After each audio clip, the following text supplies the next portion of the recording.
If more of you supported the show, I'd be less sick of podcasts. Blah, blah, blah, blah, blah. Sending out good vibes. Blah, blah, blah. Good vibes. Blah, Good vibes. blah, blah. Good vibes.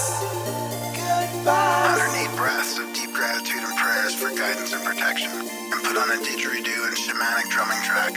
Shivers or vibrations and stuff like that.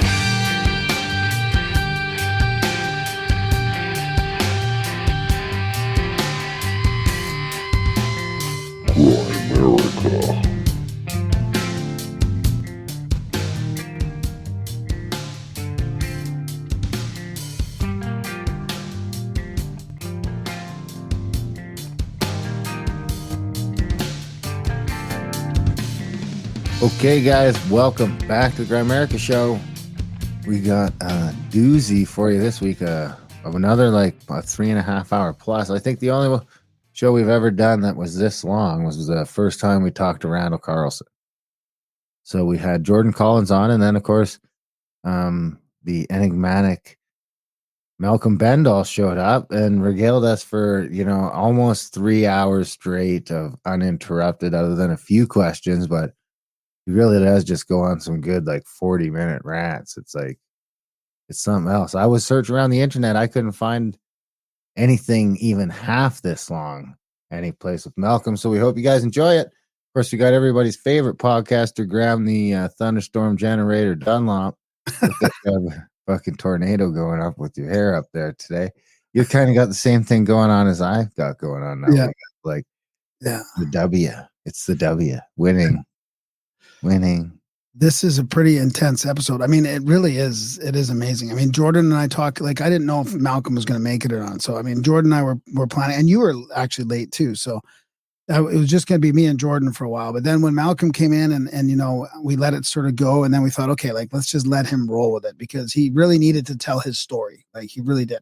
And Malcolm's the guy that was with Randall Carlson, with Joe Rogan when they taped that episode, and they didn't get released. And then now Terence Howard has come out and did his episode, which is very resonant with Malcolm's work. So the cool thing is that, I got I'm not going to talk about it here, but I got the inside scoop about that Joe Rogan episode from Randall. Yeah, I've talked about it here too, in a way. Like, I think I've said it. They both decided that it wasn't really gonna be a good episode, not to release it, right? Like, Randall agreed with it. Yeah. I've mentioned it. It was interesting. So, I mean, I thought it was great. It was very timely with the Terence Howard stuff, like you said. I actually started reading the Walter Russell stuff, but it's not just that. I mean, it all kind of ties in with, if you've been around for a while, it ties in with a half a dozen little threads that we've been talking about for the last decade. So exactly. It's this weird thing where I do understand giant chunks of what they're talking about, where people say, well, you just don't understand what they're saying. I'm like, well, dude, I kind of do. When he talks about that, it really reminds me of the growing earth and the pair production stuff, that a bunch of different things that have really resonated over the past decade. So yep. Electric universe, Randall Carlson's sacred geometry with the cosmos, with our cosmic solar system. Like, this is the thing. We even did episodes where time and space and energy and matter were the equation. Do you remember that work? Craig Flowers' work? I mean, people have come up with these concepts that are very similar to Malcolm's. So we've been talking about all the Nassim Harriman crew. Right. Exactly. All those guys too. Yeah. Like, I can't think of all their names right now, but there's half a dozen of those guys we've talked to. Yeah. Marshall Efforts, Nassim Harriman, Adam Apollo, Hammeroff, Stuart Hammeroff. Yeah. Them, yeah, he was right. No, he's different, but he's kind of more about consciousness and the microtubules and stuff like that. But which I guess is kind of what Cosmic Summit's going to be. Yeah, Cosmic Summit. I mean, so George Howard's putting it on, and Jordan Collins coming from Australia. So is Malcolm Bendall. He'll be there with like, I think he's got 6 engines going right now, and he's going to be demoing this sort of modern alchemical transmutation system, like basically the particles are the exhaust of this thing. So it's going to harness this waste energy from the motor and then and then transmute the exhaust particles. I mean, this has happened now. They've measured it. They're going to do it again at this conference. They're going to have a day-long like lecture series, day-long sort of like a school. What's the word I'm looking for? A classroom, like a classroom setting. There's 3 different classroom settings there. So this Cosmic Summit's going to be it is going to be an amazing weekend. I mean, Robert Temple's even there. This Robert Temple's work gets brought up here with the plasma clouds that are between the Earth and the Sun. I mean, oh, dude, there's so much going on right now. Like, I mean, if you include like what you said with Terence Howard's, Robert Temple's book with the plasma clouds, Bob Greenyer's paper on bubble cavitation, and what Malcolm's doing, and Jordan, who's summarizing it all. Like, if people are interested in more of Malcolm's work, Jordan from Alchemical Science, the YouTube channel, this is all stuff in the notes. All this stuff is in the notes. He's got breakdown after breakdown. He's got a whole playlist of Malcolm stuff. If that's the go-to channel for what's going on with Bendall stuff. So he's kind of become the unofficial spokesperson of it. But I mean, what a confluence of all these things happening right now. I don't think they can keep the lid on all this stuff at this point. Well, here's hoping. I mean, it's getting crazy out there. And I was really hoping that you like he would talk about the moon and the sun and that some of those dimensions, because you've sort of been paying attention to the moon especially. And I mean, it really is incredible when he starts throwing all those dimensions in his, that are part of his kind of plasma unification model. That's right. It's I mean, it's gonna be an interesting conference. You're gonna have fun over there. Yeah, use CS5184. We do you get a 15% discount off that. We don't get anything. We're just sort of pseudo sponsors here. We're not getting any kickbacks, but I do get to go to the conference for free. So there is that. That's as sponsory as we get. I get in. Did you guys get a 15% discount? CS5184. Hope to see you there. What were you going to say there, Darren? Sorry. What was I going to say? I don't know. I was going to say you should try and get your hands on one of those engines. Bring it over, you mean? Bring it back? That could be handy. No, I mean, I'd rather just get a retro kit. I mean, we should really be like making these retro kits or something, but we should. You think we're qualified for that? Well, dude, we could get into it. I mean, if this is going to be a thing. What? Do we weld them together? Do we make them out of wood? Well, no, there's metal and there's a special process for manufacturing, but I'm sure we could order some parts and make others, and I mean, that's gonna. But the problem is, it's not really. I don't think it's working on cars yet. This is for static generation, right? Based on that. But I mean, which is what the world needs right now. Is imagine being able to generate energy with different fuels and transmute the exhaust. I mean, it's almost like the perfect solution for where we're at right now, where everybody needs cheap energy, but everybody's demonized any kind of combustion use, right? If you could connect it to that like Edison motor stuff, then all of a sudden all you need is that static generation. Well, it's not. The problem is I don't think it can handle without some development the variable repetitions of the RPM, the variable RPMs of a. Well, it wouldn't have to if it was doing the Edison thing, because then it's just a generator that's creating electricity for an electric axle. Oh, on the generator. Oh my God. Yeah, that's fantastic. Oh, I mean, that should be the retrofit. Then you just fucking take out your motor, put in the electric, this generator motor, and then you put in instead of your back axle, you put in an electric back axle, and bam. And then it's clean. Wow. I mean, well, it's not clean. It's cleaner. It's good. Clean as they say, It's the GFD. Good fucking enough. No, that was the GED. That's what we called when you just did the test to get out of high school. GED. Good enough degree. I didn't do that though. I graduated. I dropped out for a while, but I went back and graduated. I got my grade 12, Ricky. Yeah. Grade 12. So we got some new audiobooks out too, man. You put some new audiobooks out. I don't know if the Book of Enoch was out already, but Beyond Good and Evil. I guess we've talked about that from Nietzsche, right? That's out there. This is on our podcast. Not AI, motherfuckers. It's not AI. Adultbrain.ca. Yeah.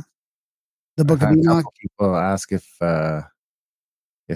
Beyond Good and Evil is AI, but it's not. It's Michael Smith, friend of the No, show. Michael Smith has a very, very clean voice. He sounds like AI-ish. I mean, he's not pulling the wool over your eyes, eh?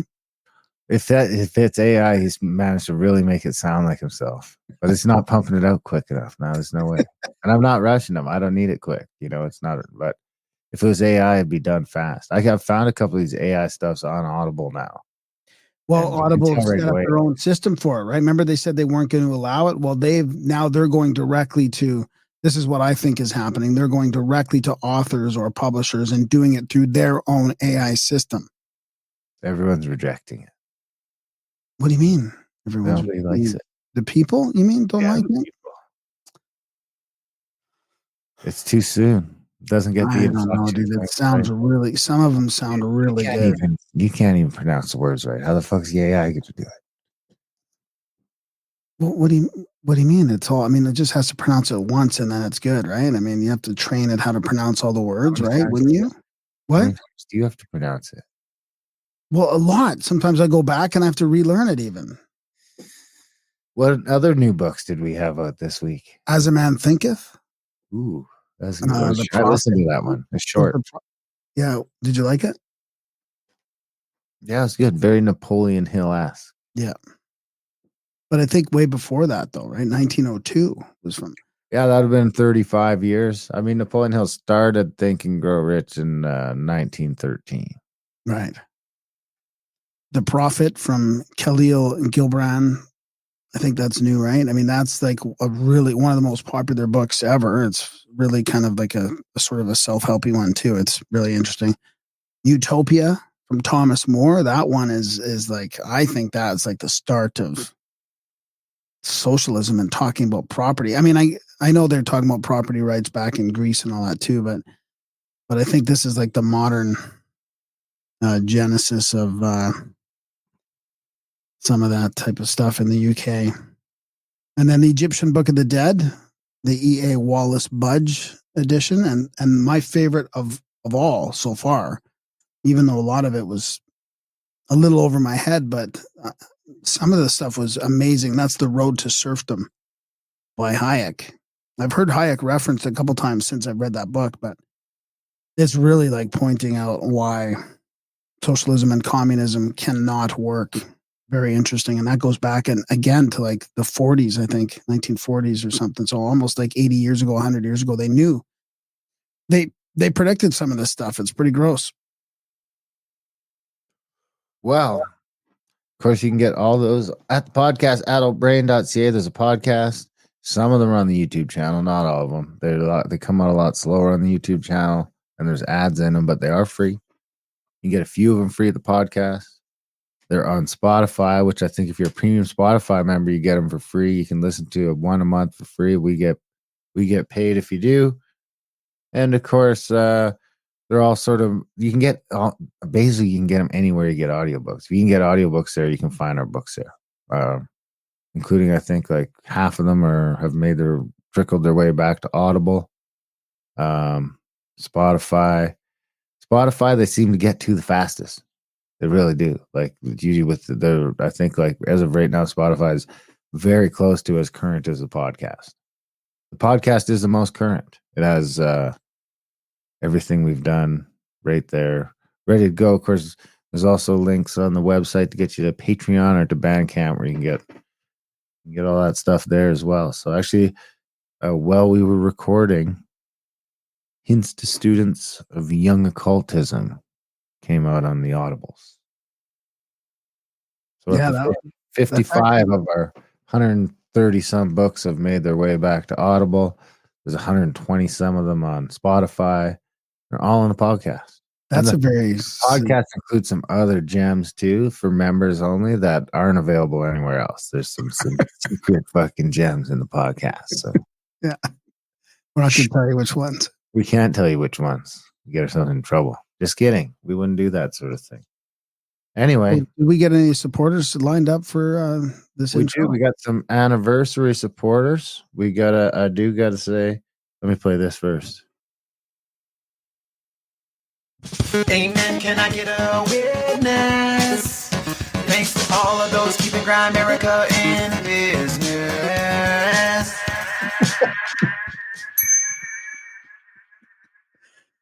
It's true. I mean, thanks to Felix and Nap. Of course, Nap does all our art. Couldn't do it without her. And Felix has been giving us the jingles and the jams. We use his music for every outro, and he's made a ton of our jingles for us, all the ones we're using today. And Broke for Free, who doesn't really talk to us, but we use all his music for the... I don't even know if he talks to anyone, though. You know, I see no evidence that he ever talks to anyone. I don't think it's personal. I did reach out to him years and years and years ago, try him on the show, but all the interludes between the intro and the interview for him. And of course, we do. Let me now go over to the donation segment. We got some happy anniversary donations this week. Of course, if you guys want to get on that, head over to grimerica.ca/support. Today, you can make a monthly, sign up for a monthly of any amount, or make a one-time donation of any amount. You can use Stripe. You can use PayPal. You can use cryptocurrency down at the bottom if that's your thing. Whatever you want to do. If you want to get a hold of us and send it directly to our crypto wallets, you know, if you don't want to do the coin payments thing, let us know. We can do that too. So let's go to the one we got. We got a mention here was from Ann Witowski. I don't know. Wachowski. She said, happy anniversary. So it is our 11-year anniversary. If you guys want to give us a pat on the back, we do appreciate it. That was $100 from Ann. So thank you. Thanks, Ann. Yeah, thanks, Ann. We really appreciate it. Like I say, support is down for this show. It's like, you know, it's not as low as it's ever been, but it's not near as high as it's ever been. It's probably like halfway in between those two things. So, but it looks like more people are listening than ever. So, you know, pull your weight. Grimerica.ca/support. Don't be a faggot, as Trevor would say. Support the show. Grimerica.ca/support. And of course, we do have to mention, I mean, I would say that probably this guy and Jasper Paul and Liberal Mike are probably our biggest supporters since we started the show. We should come up with something for those guys. You know, they're like honorary Grimericans or something like that. But we got to mention Steve Lynch because he sent us $500 US, which I mean turns out for like $300 each once you switch it over to Canadian is a whole extra $100. So, but remember, Steve's also the one who made us the weapons. What? Remember the axe, the wizard axe? Oh, really? I didn't know that. Yeah, that was Steve Lynch. The staff axe. I got a staff axe from him. Yeah. Yeah, and he made my tomahawk for me, which is behind me somewhere. I don't think you can see it. And also, I've had him. I just took over. I just commission my knives from him now. Whenever I need a new knife, I get him to price it out and have him make it for me. Because then they're all like one-offs, and I don't leave them in the bush because it becomes special. Well, do you have a link for his stuff or something I should put in the show notes? Or I do not have a link. I don't think his shop is up and running right now, but we will do a make good on the link. So yeah, I was just looking for because he sent a Telegram message. Here it is. So he said, fuck, thank you, guys. He said, okay, mofos, happy 11 years. Fuck, thank you guys for your podcast. FYI, the shop is almost done. I probably won't get the time to read your knife till winter. Though sorry for the wait. Moving and rebuilding sucks, but it is getting there, and that's what counts. Well, we hope you get there soon, buddy. And not because of the knife. You take your time on that. We're just happy to have dudes like you supporting the show. Like I say, it's there's a few of you out there. I'm probably forgetting about a couple, but there's a couple people that have really stepped up over the years to help out when keep it running, really, to keep us going. To keep it running. I mean, there's no better time to support. I mean, that $500 just almost directly goes into Graham and I's daily subsistence living. Our cost of survival in Canada. So, big thanks to you guys. Like I say, we'll come up with some way to honor you guys officially one day. I could go and figure out, but I mean, those are all guys who have supported us to the tune of thousands of dollars. So if you think you've supported us to the tune of over $1,000, let us know. Maybe we'll come up with some way of making you guys famous. There's not enough of you. We could just put you in the show notes because there's literally going to be less than 5. So anyway, maybe you guys can beat Steve's record. This is the biggest donation we've got in years, probably 4 or 5 years. So grimerica.ca/support today. Sign up for a monthly or make a one-time donation. What else you got? Should we just get out of here? Yeah, I'll save the emails for next week because this is a super long episode already. And pass this one around. It'd be good if this one sort of went viral because things are changing, and I think we need as many people knowing about this stuff as possible. I mean, he's got a patent on this on his new matter to energy drive. He's got a jet engine type thing that he's talking about now. He's openly talking about this. So the point is, get this shit out so that they can't basically shut it down. Here we go. And Graham will be reporting back in a couple weeks from actually seeing this thing run. I mean, Graham's probably closer to this guy than most people. He's texting with him and talking to him on the phone. I mean, Graham's like, don't get assassinated, bro. All right, guys. His website was taken down today. I mean, that's the thing, right? I mean, go to strikefoundation.earth, but it was down today. So, and that was a couple days after we recorded this. So I don't know, but there's the cosmicsummit.com. There's Jordan's website in the show notes, his YouTube channel in the show notes. And also there's probably still investment opportunities at, where is it here? America.ca/support. Yeah, exactly. Alpha-prospects as well. And his book, The Shaman, is the Amazon link is there too. So check it out. It's a book about that one. Maybe able to really find its way to the members section of. Yeah. No. Better not. It's not worth upsetting the empire over copyright. No. We've learned that lesson. It's not worth rocking the boat. Anyway, enjoy the chat, guys, with the one and only Malcolm Bendall and the fabulous Jordan Collins.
We are live. Jordan Collin from Alchemical Science. Thanks for joining us. How you doing?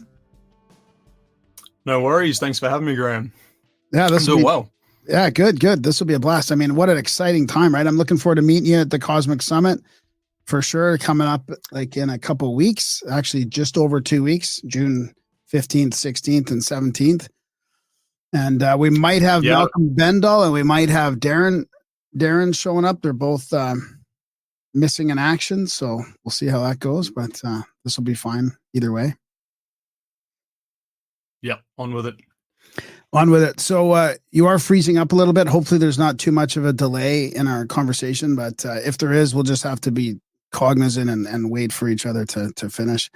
So just tell us a little bit about yourself. I mean, people have been being directed to your YouTube channel recently with all this Malcolm Bendall stuff. Like you've kind of become one of the spokes channels in a way, informally, of course, but and you're always great to give credit where it's due. But tell us a little bit about yourself before all this kind of happened.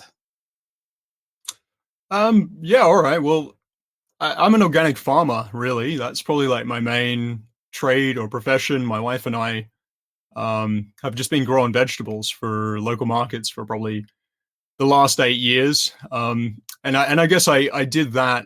Very, very long story of how I've kind of got into what I'm doing now. But yeah, I did that as a chance to study really as well. So I kind of just listened to audiobooks, listened to podcasts, lectures for just like 8 years while I was just tending the farm. And that got me into just a really, really wide variety of subjects. And that was a big reason for us doing that, is just having that, chance to both do something that we found really valuable and hands-on, and also have a chance to study how we want to, because I'm somewhat academic, but I don't really fit into standard academia at all. Like, I don't really have an interest in studying what most people study. There isn't really a university that caters for me. So I've kind of been doing that, studying Tesla, Faraday, a lot of old alchemists, and a lot of alternative histories, particularly some of the Vedic stuff. I became like a Hare Krishna for like 7 years, like quite full on, like I was there dancing down the street, and really studying the Indian histories of our world and all of that. And so just it built up an incredibly broad range of interests. And then the pandemic came along, and I kind of got kicked out of society and lost my business, and Wow. a number of things happened there. My dad got paralyzed for reasons that we can probably all know that I can't really say. And I just kind of realized, you know what? The experts are not experts, and I'm sick of this. I'm sick of this. So if I have the ability to try and reason this stuff out, I must find out the answers. And that's kind of how I got into this, and why I'm doing something so extreme, even though I'm just a farmer. So is that when you start up your YouTube channel then? Yeah, like kind of during that period, I kind of had a real disconnect, didn't know what to do with my life. Pretty much my whole family ended up in hospital during that period, and I was just really disconnected from society. And I was a really full-on guy, really tried to get into the community, grow food, very passionate. Like your classic guy who gets very passionate about everything he does. You can probably hear my voice almost shakes when I talk about this stuff, and this is why I don't really do many live interviews yet, because it's the stuff I don't talk about getting into this that really drove me to do it and to think about these things. Yeah. So what do you think about the old alchemists, studying the old alchemists, and what was one of the main things that you figured that the mainstream or the narrative about alchemy has gotten wrong? Because it's interesting that you're involved in Bendall stuff, because that to me is what's happening here is a modern alchemy. I think that's the main thing that's going on here, is it's alchemy. And that's one of the reasons why I don't think they want it to happen, is they don't want a resurgence into alchemy, because it kind of brings transmutation to the garage or basement, Yeah, that's it. I mean, I think there's genuinely been a suppression of these ideas for a really long time. Certainly when I was brought up, they were fantasy. People would talk about alchemists and making the philosopher's stone, and transmuting base metals to gold and all of this stuff, and it was a joke, or something. That they were kind of like, these wacky people of the past practiced. I guess that was where, why I bring up becoming a Hare Krishna at some point and reading all these Vedic texts, was just that big moment of realizing there was a whole aspect of history, like a whole more people than there are, even, in Australia, like, we got 25 million people here, and we've been around for how long, like a few hundred years. And we're teaching history from this perspective that it only goes back a certain way. We never explored these ideas in science. They, used to just, bathe under a full moon in cow dung, which is probably not a bad idea for certain methods if you actually think about it. However, like it's made out of something wacky. And I realized through the Indian stuff, through the Vedic stuff, that it wasn't. Number one, that there was some serious history and science behind this. That led into alchemy, and looking at a lot of the old Hermetic texts, Rosicrucian texts, but particularly the laboratory alchemists, which started kind of with Frieder Albertus, the Rosicrucian alchemist in the US, and then going back into a lot of more historical texts from there. But that was someone who was really teaching it hands-on. Like, this is essentially a different way to look at chemistry. We can observe how, when we've got these concepts like distillation or calcination or cohabation, this is actually expansion, contraction, kind of how everything works.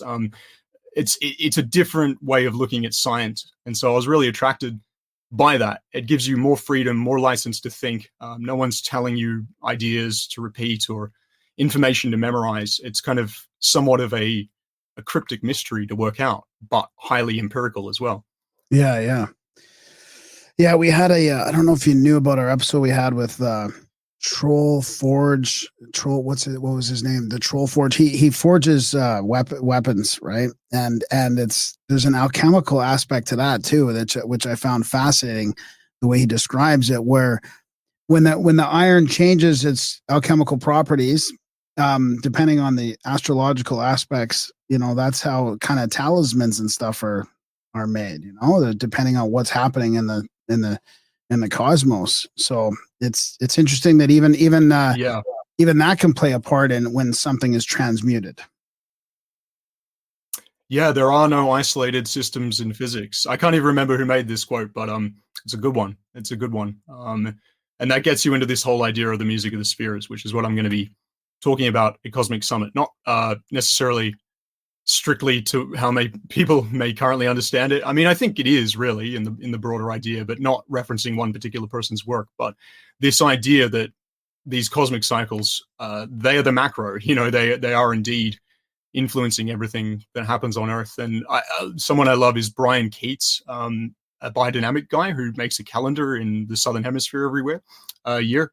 And he's got all of the, the cycles of the celestial bodies, or particularly the moon and the sun, focusing on the 5 different lunar rhythms. And it's just such a great introduction to understanding how these things influence the agriculture, tides, the birth and life cycles of, birds and animals. He's had a lot of observations of those stuff. So, it certainly does have a major influence here on Earth. And that's why, of course, if we go back to the Vedic stuff, Vedic astrology, right? A lot of even the Indians now kind of try and disconnect astrology from astronomy, because of course astronomy is a very serious science that people take very seriously, and astronomy no one takes serious. Astrology no one takes seriously, and that's a bit of a problem really, because they actually came up with all these astronomical ideas because of how they influenced us on Earth. And of course, that doesn't mean that every astrology you go see is going to be talking real stuff, but it does mean that there was a science back in history, and the reason why they recognized these cycles, the reason why they cared so much about astronomy, is because they could see how that influenced the cycles on Earth, in our lives, in the tides. We're 90% water or something, right? 80% water, 70% water. We are a lot of water. So if the tides are being influenced, we've also got conductive fluids in us. We're being influenced. We're rising, or we're contracting. Yeah, even the Catholic Church at one point said, I was reading the Malleus Maleficarum, that book about the witch hammer, and they were even saying, like, because they weren't allowed, they were demonizing all kinds of esoteric practices and stuff, but they would reference, like, they would say sort of as a side note though, but the stars, the influence of the stars and the cause, that's okay. Like even they sort of acknowledged that something was going on up there and that was okay. Like that wasn't demonic, but all this other stuff was. It was really weird. Yeah. It seems to be broadly kind of acknowledged by every culture in history, and we've lost that connection now to some extent. Not at Cosmic Summit, of course. Come along, everyone. Tell us a little bit more about your presentation then, if you could tease it out a little bit more about what you'll be doing there. All right. Well, okay. Well, there's going to be a couple different things. I'm going to be on stage on the Saturday, right up before Bob and Malcolm, I think. Wow. And on that, I know, thrilling. And Johanna James is in the morning. What a place to be. I don't know how you're supposed to follow Johanna James, but anyway, we're going to deal with that when it comes there. But I'm going to talk about a lot. I'm going to try and pack heaps in there, and we'll see where I get to, because we will have some more time. We've got the classroom on Monday as well with Malcolm and Bob and Phil to talk deeper about Malcolm's work, which is a lot of my work, is building on and explaining his, and being a student of Malcolm. So that'll be a lot of it there. But I'm going to be talking about music, geometry. The music of the spheres is kind of the title of my presentation, just to, meet some cliches there. But the idea is I want to build a picture of how everything is occurring in this fractal pattern from the macro to the micro, and that we have this identifiable language, mathematics, as it used to be understood by the ancients, to really kind of map all of this like an architectural plan, like Randall Carlson says, because he deals with these numbers and these cycles a lot in his own work, and I've learned a lot from him on that as well. Malcolm does as well, Ed Nightingale, Marco Rodin, Jamie Buturf. Yeah, there's a number of guys that have kind of discovered this same sequence of numbers, which is built on doubling and tripling, which we can map essentially the movements of the celestial bodies, the diameters and the radiuses of the planets, their ratios between one another. Walter Russell and this model of the elements that Terence Howard was talking about the other day, which is, I think one of the best things that was mentioned there. That's awesome. And I actually haven't explored that much, but it's completely based on this. And Malcolm's plasmoid unification model is also heavily based on Walter's understanding of the model of the elements as well. So I'm going to be kind of talking about all of that stuff, music, but also generating power from the perspective of time, essentially. So once again, just trying to teach people something they already know, because we've got plenty of electrical engineers and we've had AC power for 100 years. We know how it works in one sense, but I just want to explain how it works when you view it from the perspective of time rather than particles or, these unusual explanations of electricity we've had in the past. Oh, I think that's a great idea, because time is the part that's really hard to comprehend. When Malcolm talks about his stuff, when he throws time in there and his sort of theory of everything and time, and it's hard for people to wrap their head around how time is looked at in this different way. And I know you've mentioned it on a couple of your latest videos, and I really think that's a good place to try and like hammer it down and start to look at it from a different angle. I was going to ask you about Terence and Rogan too, because when I watched that, I was like, oh my God, this fits with Malcolm's. It fits with Malcolm's periodic table. And so, I mean, we might as well talk about that now. Do you think there's some resonance there? Pardon the pun, or? Yeah, no. So, I mean, sometimes because I've become this unofficial spokesman for Malcolm, because I've been one of the only people talking about his stuff, even though I am an independent, people often kind of, they look at my stuff and they go, well, if it's missing from Jordan's videos, it's not there. But Walter Russell's work is a huge influence on Malcolm's model of the elements, and he's referenced him as a there he's calling now, but yeah, he's referenced him as a huge inspiration for that from the beginning. I just haven't explored his work that much, which is why I haven't spoken about it. You can take that if you want. One moment. We can. All right, We'll see if we'll get him. One moment. Yeah.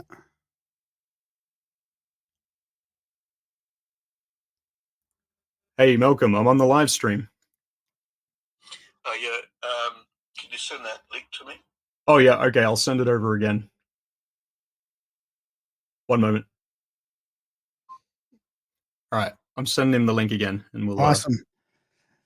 I was gonna pull up some of his graphics in the meantime here, because I got some of his stuff saved on here as well. I mean, it's good to talk to you about this, because we've been talking about it as well for a while, and I mean, it's there's been, of course, people poo-pooing it too, and I've kind of tried to. They love that. Yeah, I've kind of tried to stick to my my initial sort of thoughts about the whole thing, which is fascination and excitement.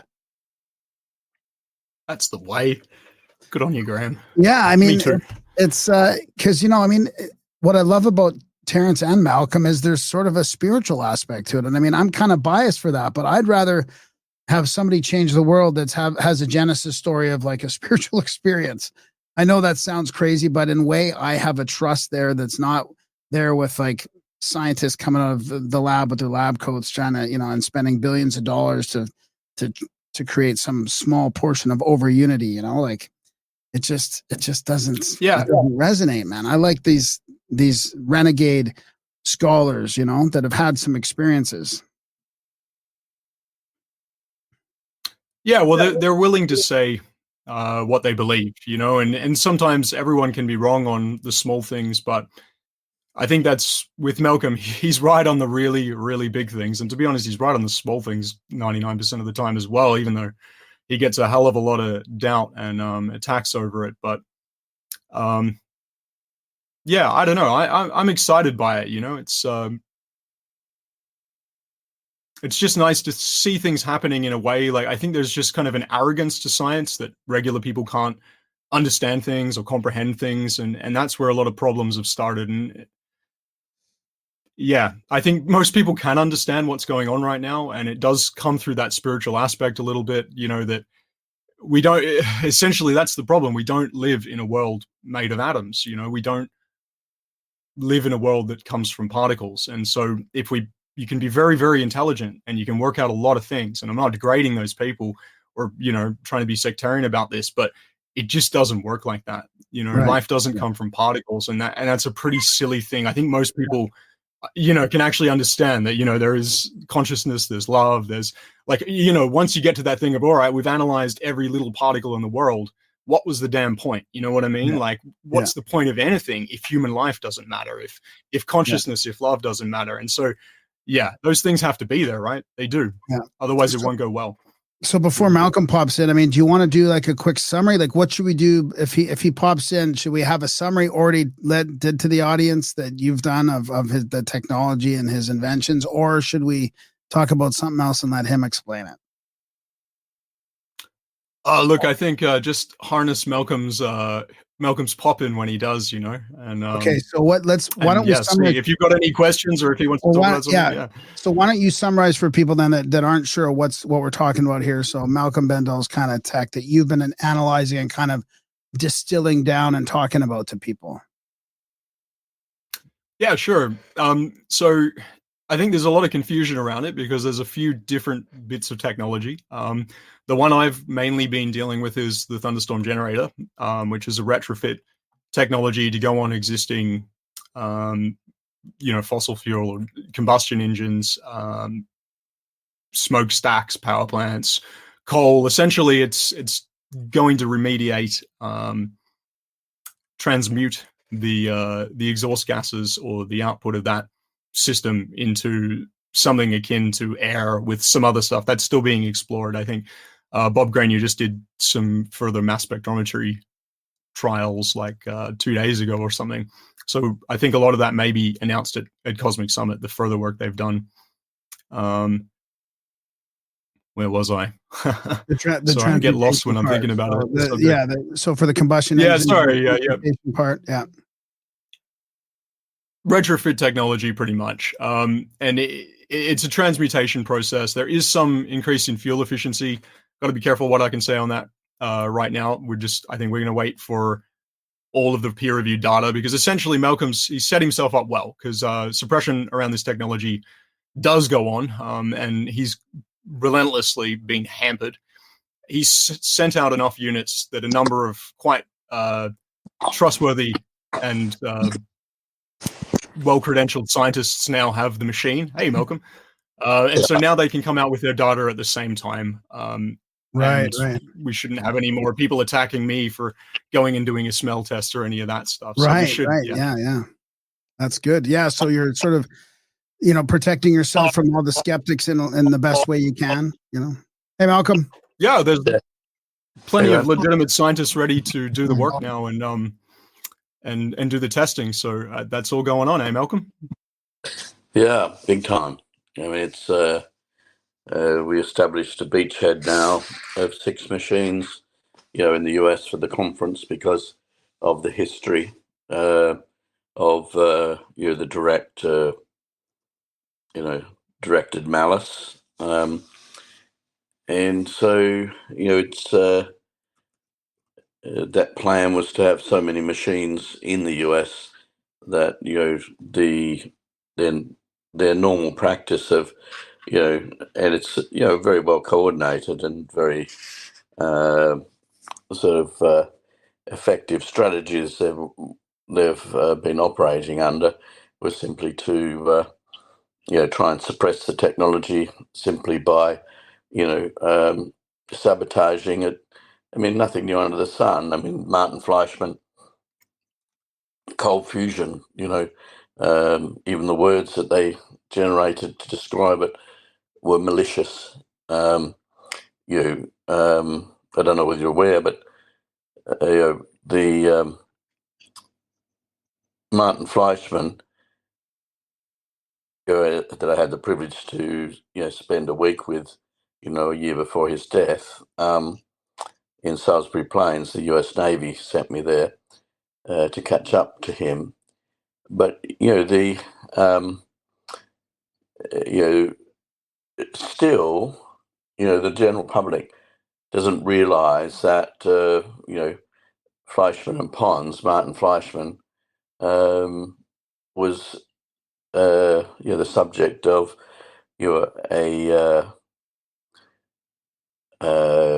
I suppose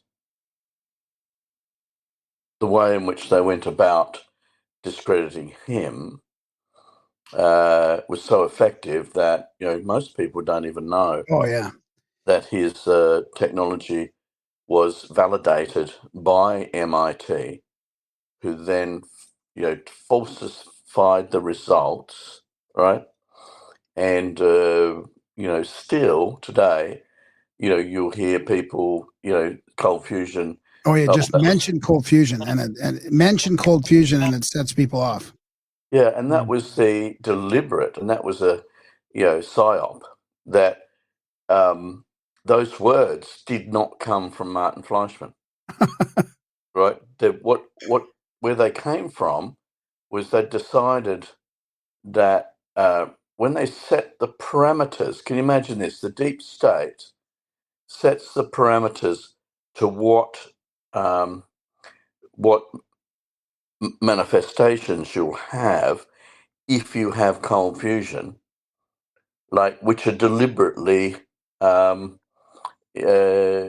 completely not only lies, but there were lies deliberately set up so that if you didn't meet those criteria, which meant that your technology, if so facto, was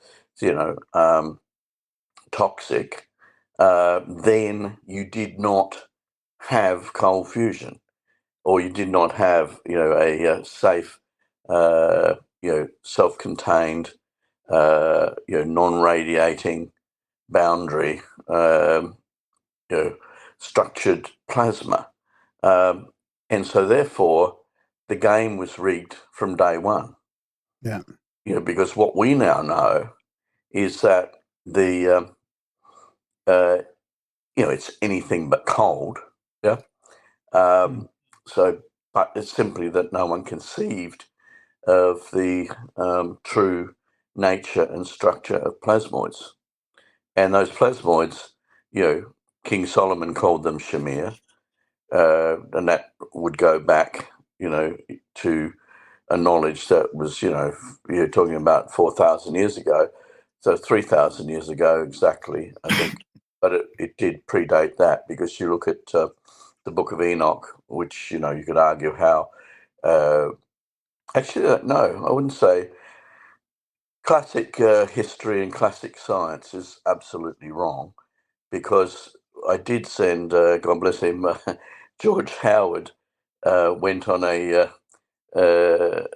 quest on my behalf to Turkey, because I'd identified, pre-flood, the position of Enoch's house, and which had never been identified before. And there was a group of 12 people went there, and not only did it exist, but there'd been removal of about 500,000 tons of rock, whereas, a normal house, you build the walls. In this case, like the Kailash Temple and Aurora Caves in India, all the classic structures, in the world that are deemed as being the highest level of consciousness, temples and houses made out of unhewn rock. That is, you don't touch nature. What's left is untouched, which is the unhewn rock. So you've got Lalibela, the Mennonites Templar, when they delivered the Ark of the Covenant to Ethiopia, they built the the temples there, and they dug a trench, a square, like slit trench around and down, and that created the temple there. The Kalashi temple in India, plus several others, are all cut from the top down, and they're cut using what in the Sanskrit text in India is called the Vidyut, Vidyut. The Vidyut are what comes out of a Vajra, and that is ball lightning, which once you know the geometry of how that works, which comes to Randall Carlson's work, as soon as you know the geometry of how the plasma, the way in which the plasma is structured, which I go through to, you've got, say, for example, with water, you've got, solid, which is ice, liquid water, then you've got water in its gas phase, and then you go to plasma. But the next stage, it comes full circle, because the plasma, once it's structured it's a self-contained electromagnetic field, is therefore literally a solid again. Now the only structure in the world, and this is where the truth is hidden in plain sight. If you look at your blood, therefore, you're talking about an imploded sphere, literally, as if God, between his finger and thumb, squished down. I'd like to get an electron microscope and look for the fingerprints of God, because your blood corpuscle literally is an imploded sphere, which means the North and South Pole have been put together. Yeah, even to the extent that the flat center of that donut, is flat, and in the center of that is the whole blood corpuscle is a plasmoid structure. It is an imploded sphere. It is a torus that has its own, therefore, self-contained electromagnetic field. The heart itself creates a vacuum which expands the dissolved gases in the blood, and when the heart then contracts and pumps, those bubbles implode and create plasmoids. So each human heart is a plasmoid generator, which gives you the metric by which, by definition, because the plasmoids are effectively structured plasma and plasmoids, and there are other, it's probably at least 100 different, in fact, it's more than 100, but there's probably the main species of plasmoids of 100 different geometries, main geometries, and probably millions of different variants on that. So not only is it 99.99% of the universe, it's also ubiquitous, and everything's a plasmoid. Every element's a plasmoid, because everything that's implosive, which is a life force, has to have that 0 point as a point of gathering, like the black hole, the mini black hole. And that's a concept that our society lost. And I think that, by going back to sacred geometry, which is why I first, caught up with Randall, and as I say in my work, Randall's work was the foundation by which, I established, the all of my insight, from that, because I'd already realized that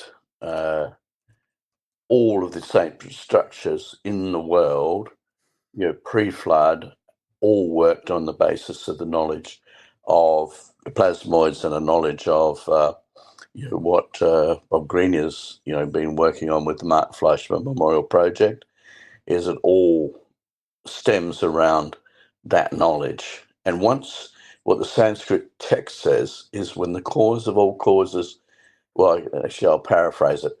When plasmoids, and that's known, as I said, plasmoids was Winston Bostic's term in 1958, which was sort of, describing a whole family of different, related implosive structures. But, that was 1957.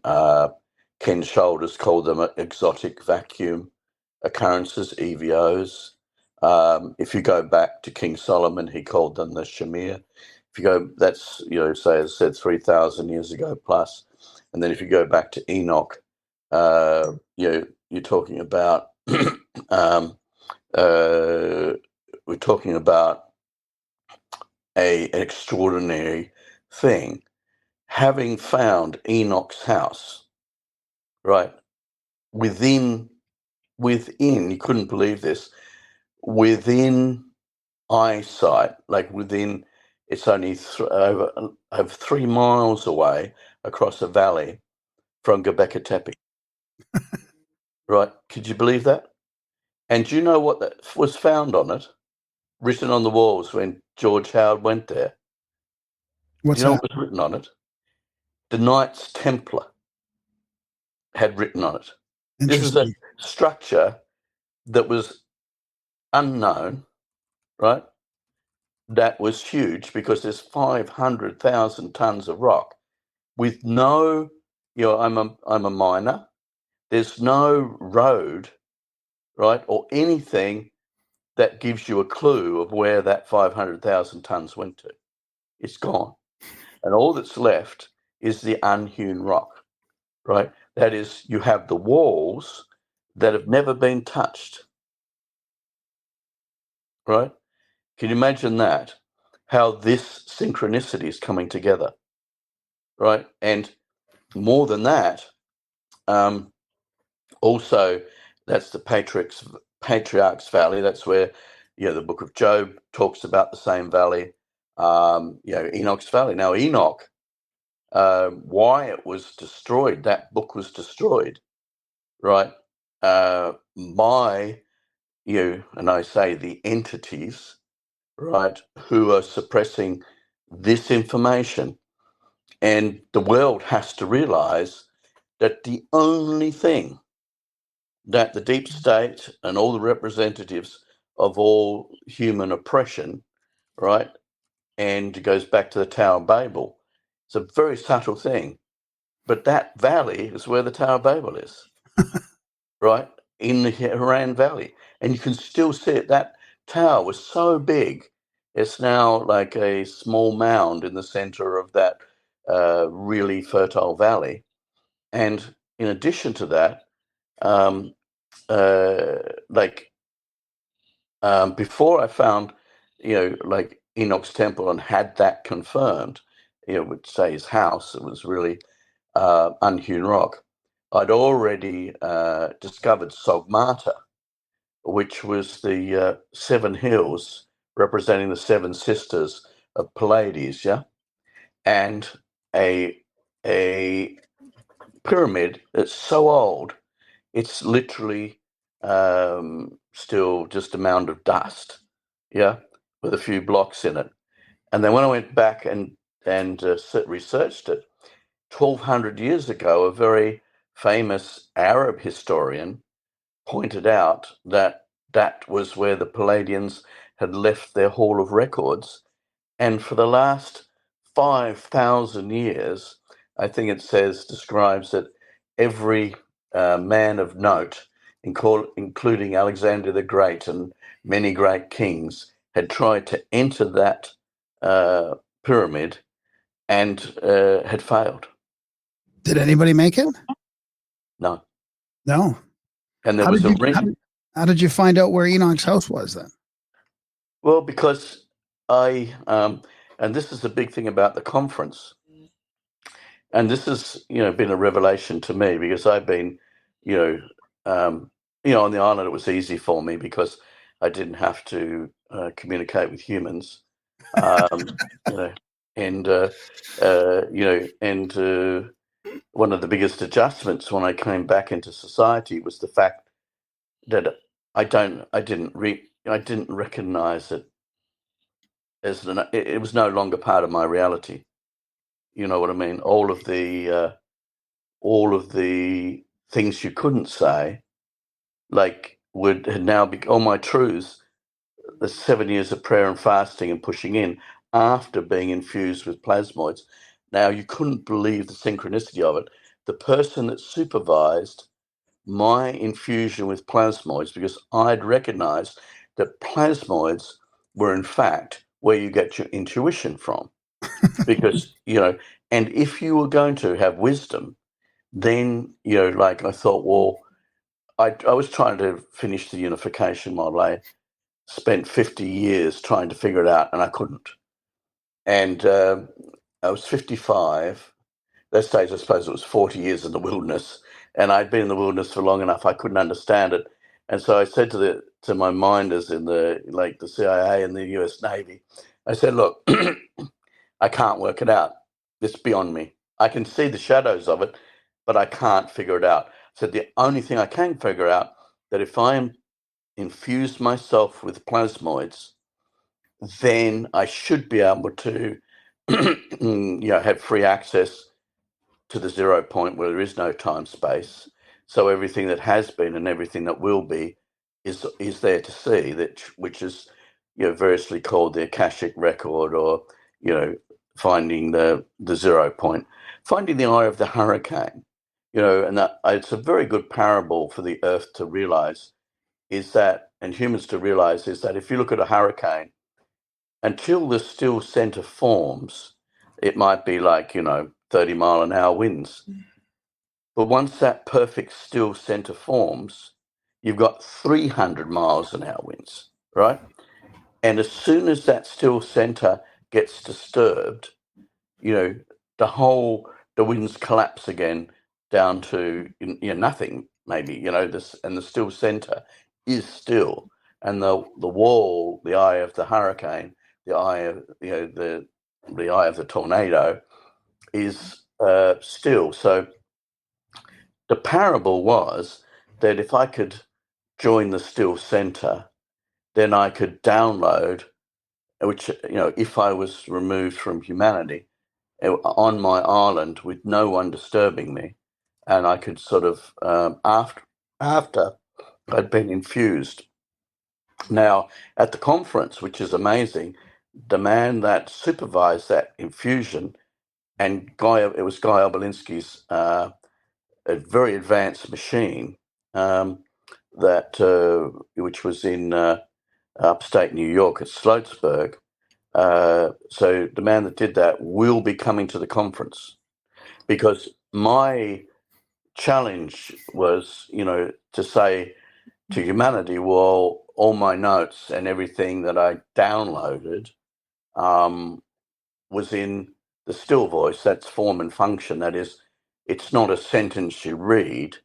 And I think, the Moray King said something, I think the most profound thing in my life that anyone's ever said to me was Moray King said, "Malcolm, I've read your notes. You couldn't have called anyone and got those notes, and they're not in any library. What process did you go through to get that information?"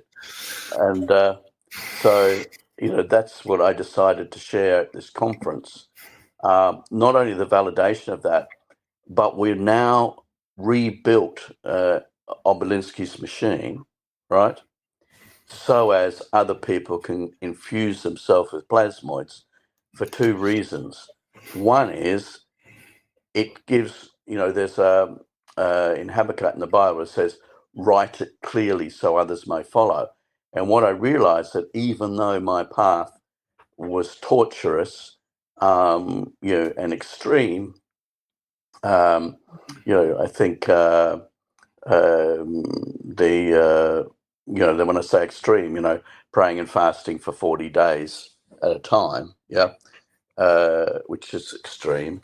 But the point is that it was a determination that I wanted to know to get the unification model, because my grade 6 teacher said to me, Bendall, he said, because I said, people were saying what they wanted to do in their life, and while other people were saying, I want to be a fireman and a policeman, I was saying I wanted to develop a car that ran on water.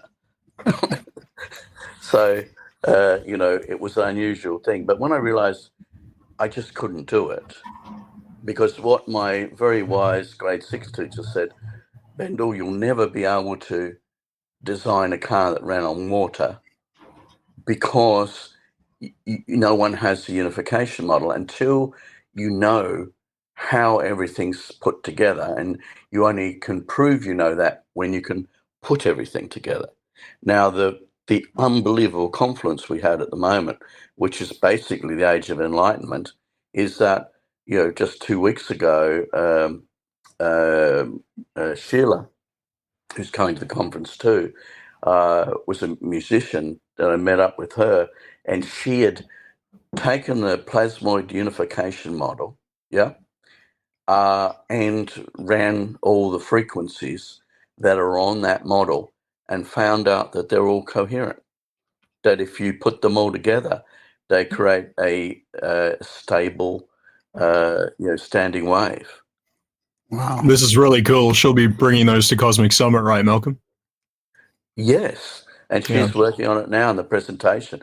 And this has only just happened in the last, really the last month, like the coming together. And just in the last month too, I'd lost contact. Could you believe, like, I didn't even know that the guy that supervised my infusion had rebuilt Guy Oblinsky's machine, and that he himself wanted to come to the conference because he's going to give a lecture on how you infuse yourself with plasmoids so that others may follow. Now, I had to make a conscious decision, and this is what the Navy said to me was, if you do that, if you're going to, charge your blood up to 250,000 volts and infuse yourself with plasmoids, right, then it will probably kill you. And I said, well, great, I win-win. If I die, I get to know the secret of the universe. And if I live, I get to share it with others. How can I lose? Right? But you understand the thing is that I think my observation when I came back into society was two things. One is the truth is no longer welcome. Neither is the truth bearer. Yeah. And if you go to a level of enlightenment, like, I had the privilege of standing on the shoulders of giants. Like, I had my grade 6 teacher that told me it was pointless to try and build a car that ran on water unless you'd already figured out the unification model, because until you have that metric, you cannot unlock the secrets of nature. Can you talk about that? Can you talk about that point when you figured out the PUM, the unification model? Or is that part of your presentation? Well, no, I think it's important because now I've realized it was because I was wondering, because this is now, quite an auspicious occasion. Yeah. Yeah. Like what we're doing now, just this confluence of the four of us, right, is a precipitating node, right? Yeah. Because I had only just realized, when, because I've been praying and fasting, what should I deliver at the conference? And what I'm saying now, is maybe an angle, that I haven't shared before. Right. You get what I mean? Yeah. It's timely. And I think because Jordan's been following this very closely, but I think this is really quite a point, another point of epiphany. You know what I mean? That I realized that because no one else was prepared to do it, like the guys in the Navy were saying, Malcolm, don't do this because, it's going to kill you. And, I said, no, what is killing me is that I can't figure it out. That's what's killing me. Right? And now to have everyone come back together again, including, extraordinarily, I hadn't seen, the Marco Rodin is the one that's sort of been the puppet master here and brought everyone. I got invited through Marco to the conference, the Tesla Tech conference in Albuquerque, New Mexico, and that started this whole process. But the disturbing thing is, as I said, when I came off the island, and I had first met up with Randall, who obviously had already outed me. I changed my name and hid for 10 years because my first cold fusion device I spent 5 years on it and $5 million between 1998 and 2001. And, that device was the first, was my first device that I built, which is a completely different design. It still exists to anything I've shared to date, but simply it was probably too far ahead. So what we're doing at the moment is leading with the simplest application that you can think of, dueling tornadoes, which is a thunderstorm generator, which shows the principles from which people can understand that it develops, ball lightning, and that ball lightning has the capacity as an imploded sphere, like a torus or donut. It has the capacity to, transmute elements or reconstruct elements. Yeah. So, and so I'll go back to your question. You asked a question. I think I might have strayed off the path there a bit.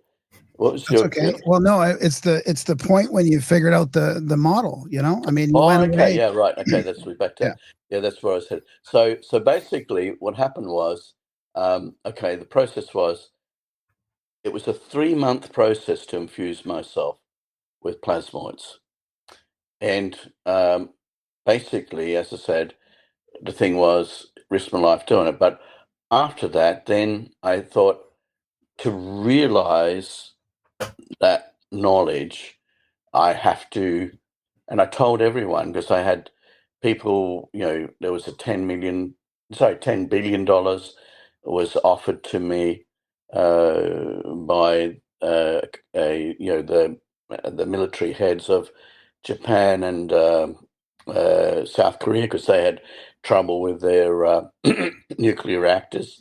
One problem that people still don't know about, it's not common knowledge, that there was a nuclear accident. I think it's 30, maybe even 40 years ago now, in Seoul in South Korea, where somebody that was the dumbest guy we went to school with happened to be the guy in charge of the reactor, and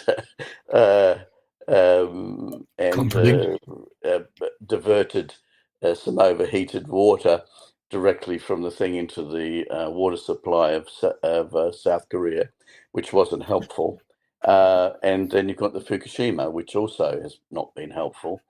But the machine that I went into to infuse myself, you sit in the dark and the machine infuses a net negative charge, 250,000 volts, which then and literally fires plasmoids into you.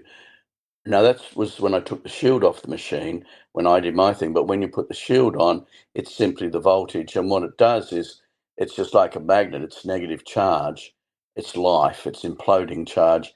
And it draws out through your acupuncture points that you can physically see, right? Which is basically east meets west. And that is my teacher, who I met. There's two very significant, three probably. Grade 6 when I was 12 was my grade 6 teacher. When I was 14, my next big influence was Mr. George was when I was 12. Mr. Barnfield was when I was 14. Said he called me to the office. You know, when the PA comes, Bendall, can you come to the headmaster's office? And I said, the first thought that came into my mind is that they'd found my smokes. Yeah. So, and I went down there. There was my mum and dad, God bless them, and the vice,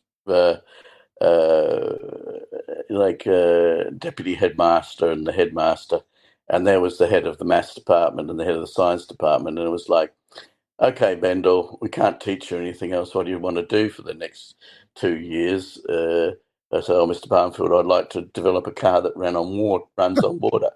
And they gave me my own science lab when I was 14, $5,000 worth of equipment. And so, that's where, blessings bestowed. I worked for 2 years on trying to separate hydrogen from water and realized that the only way you could get even a reasonable amount of hydrogen that was destroying hydrocarbons, but you lose half the energy.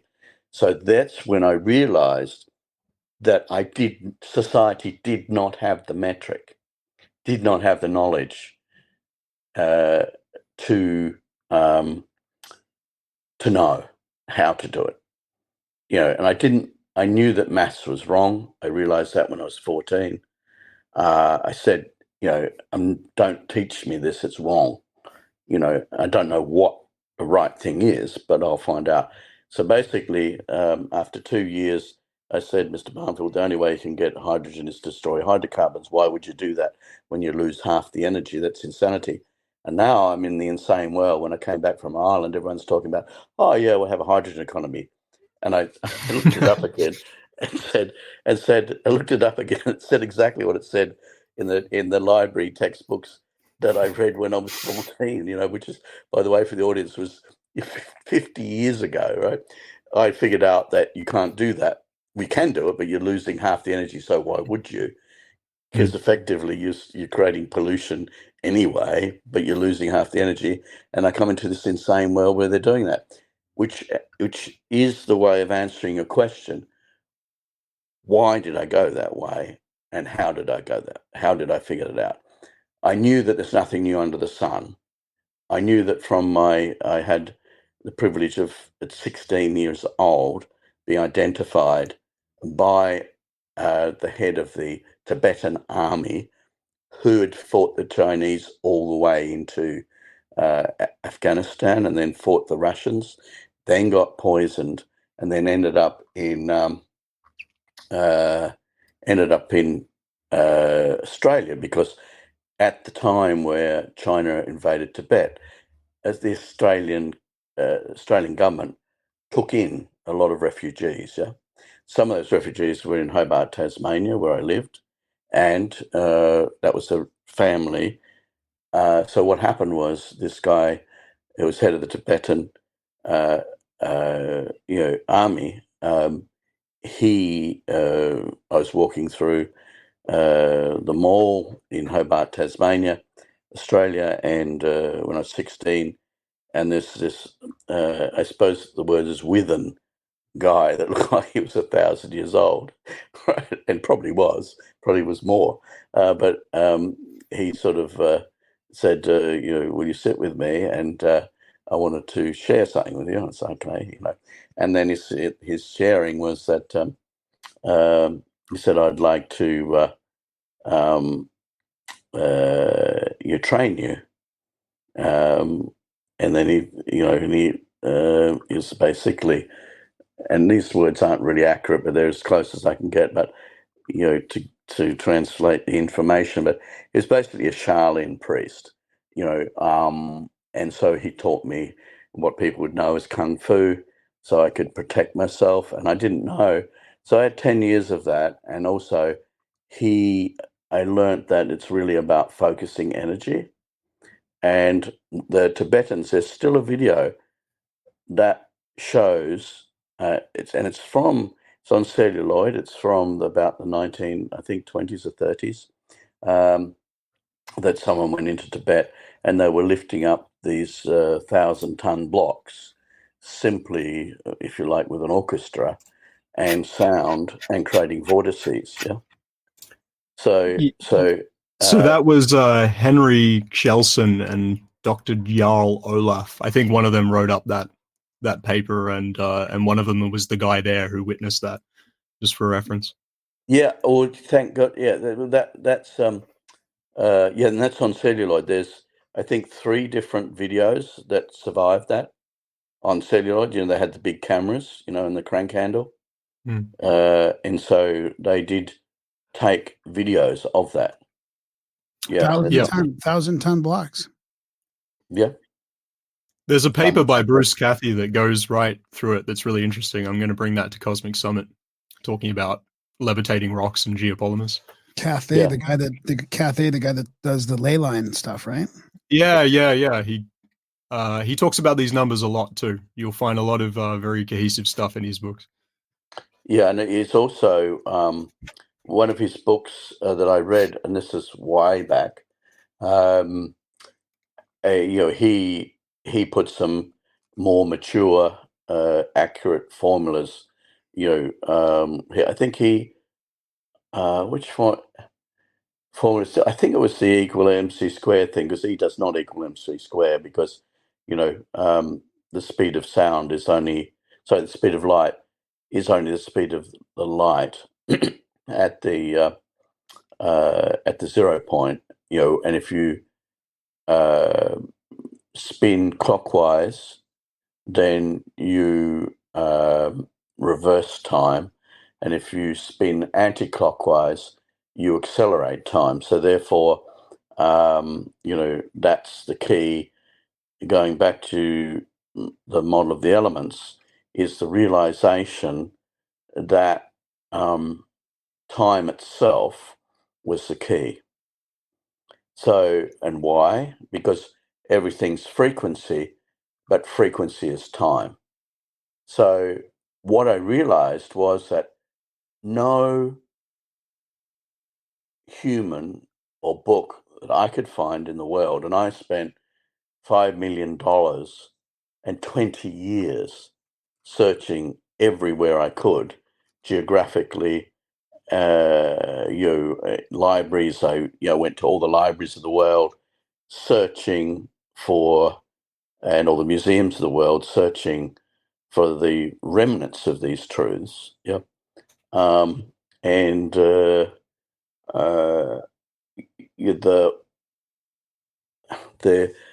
So what is time, right? Because this is what it comes down to.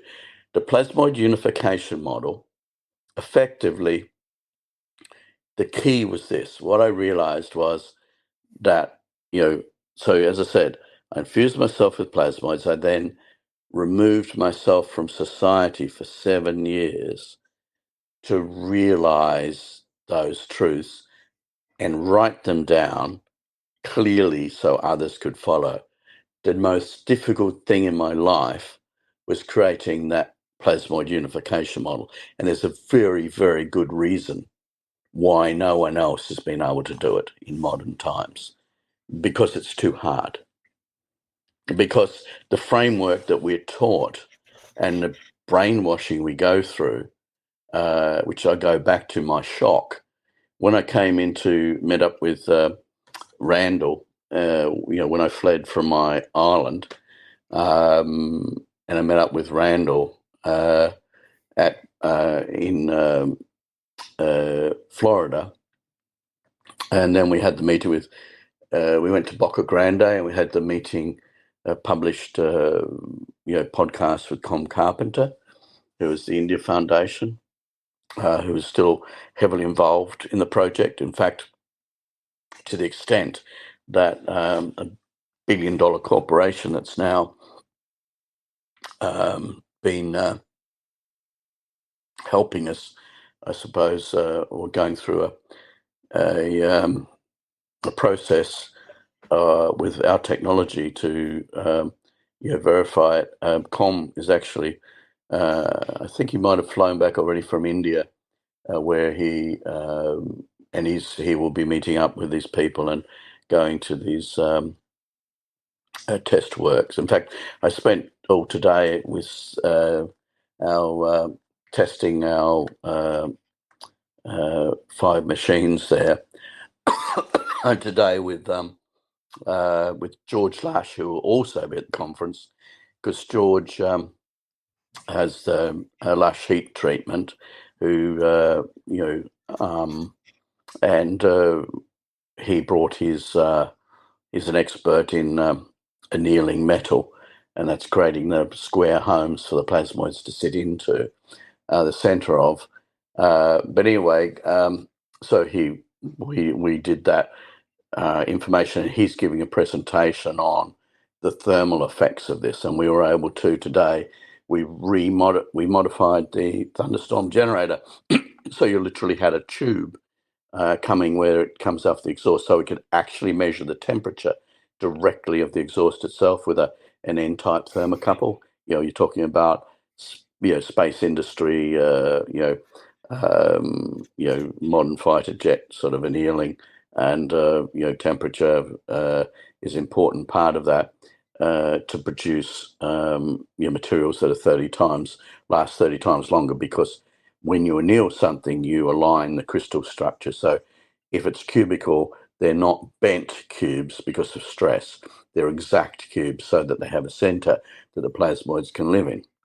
But anyway, going back, and this is to do with time and frequency. So what Nikola Tesla said is, he talked about his 369, right? Secret of the universe. What we have here is that those numbers are very fundamental to our solar system. Because I'll go back now to the solar system.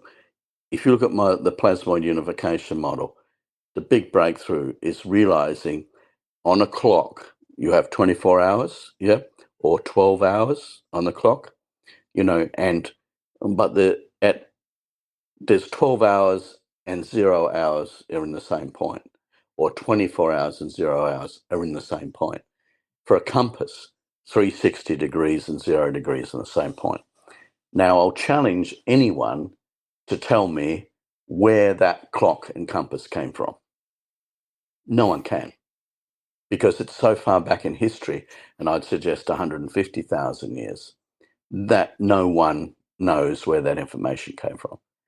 Because, but that was my huge breakthrough.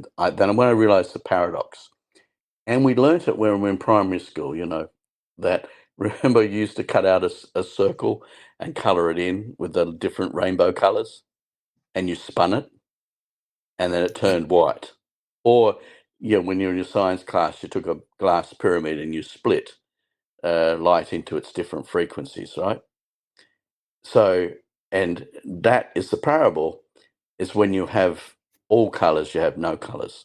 That is, when the colours are all together, you can't see them, right? So that's what the plasmoid unification model is based on. Then I realized, oh my God, I can actually figure out the whole of our reality. Because what I can do is, if I put at that 0 point all the frequency numbers, and it's on the model of the elements. Now, this is the big thing. The sun is protium, right? Now, here's a big lie in society, and this is why,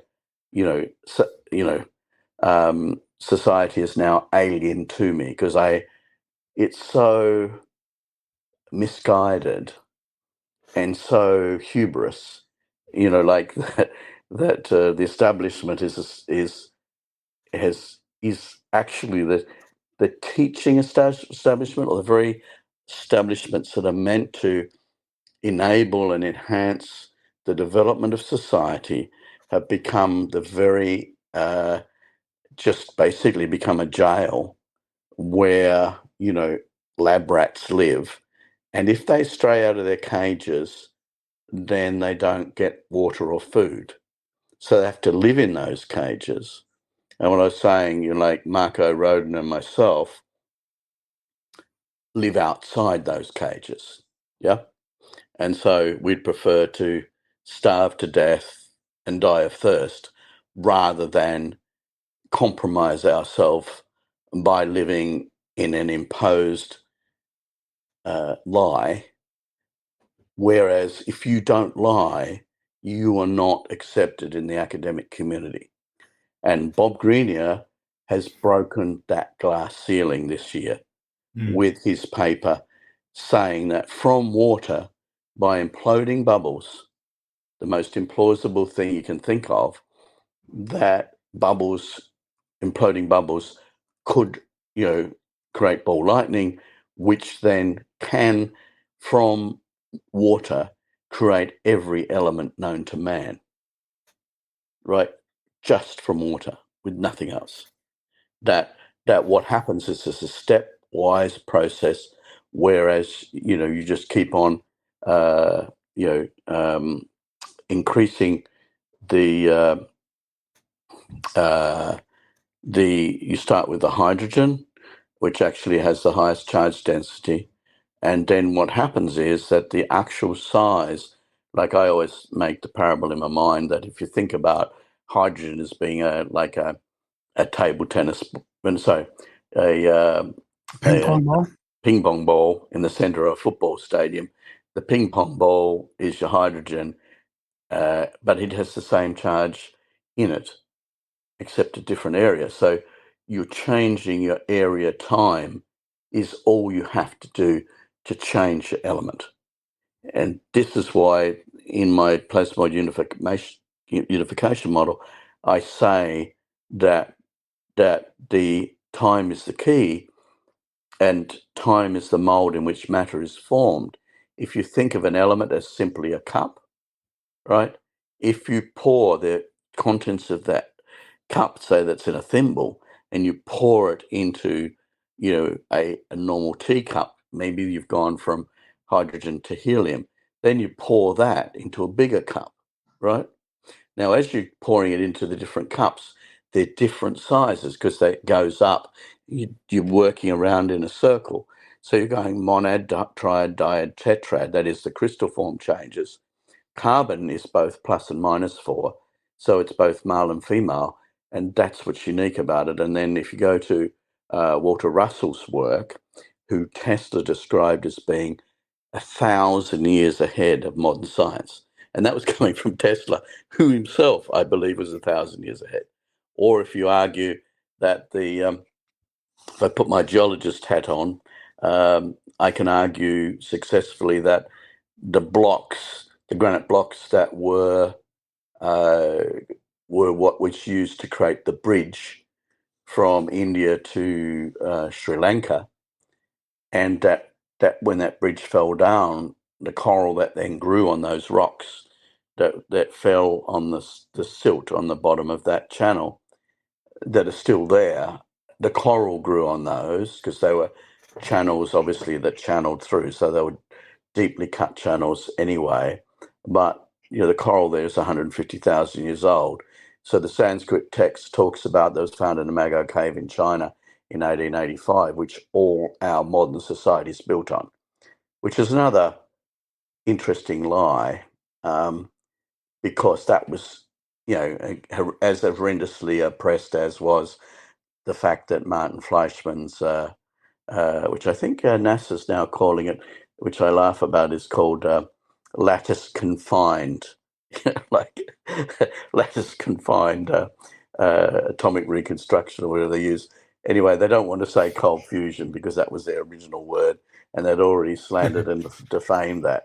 So now they have to make up an imaginary, they have to reimagine the truth. Well, that reminds me of when you were talking to George Howard and Adam Young about the vases, the ancient vases, the precise granite vases, where you mentioned that changing the volume. So when you're talking about going from thimble to cup, like changing that volume changes the energy, right? Well, yeah, because if you imagine that the football stadium is a sphere, right? So you go from your table tennis ball to the football stadium, the same amount of energy is now in a bigger area. Right. Right.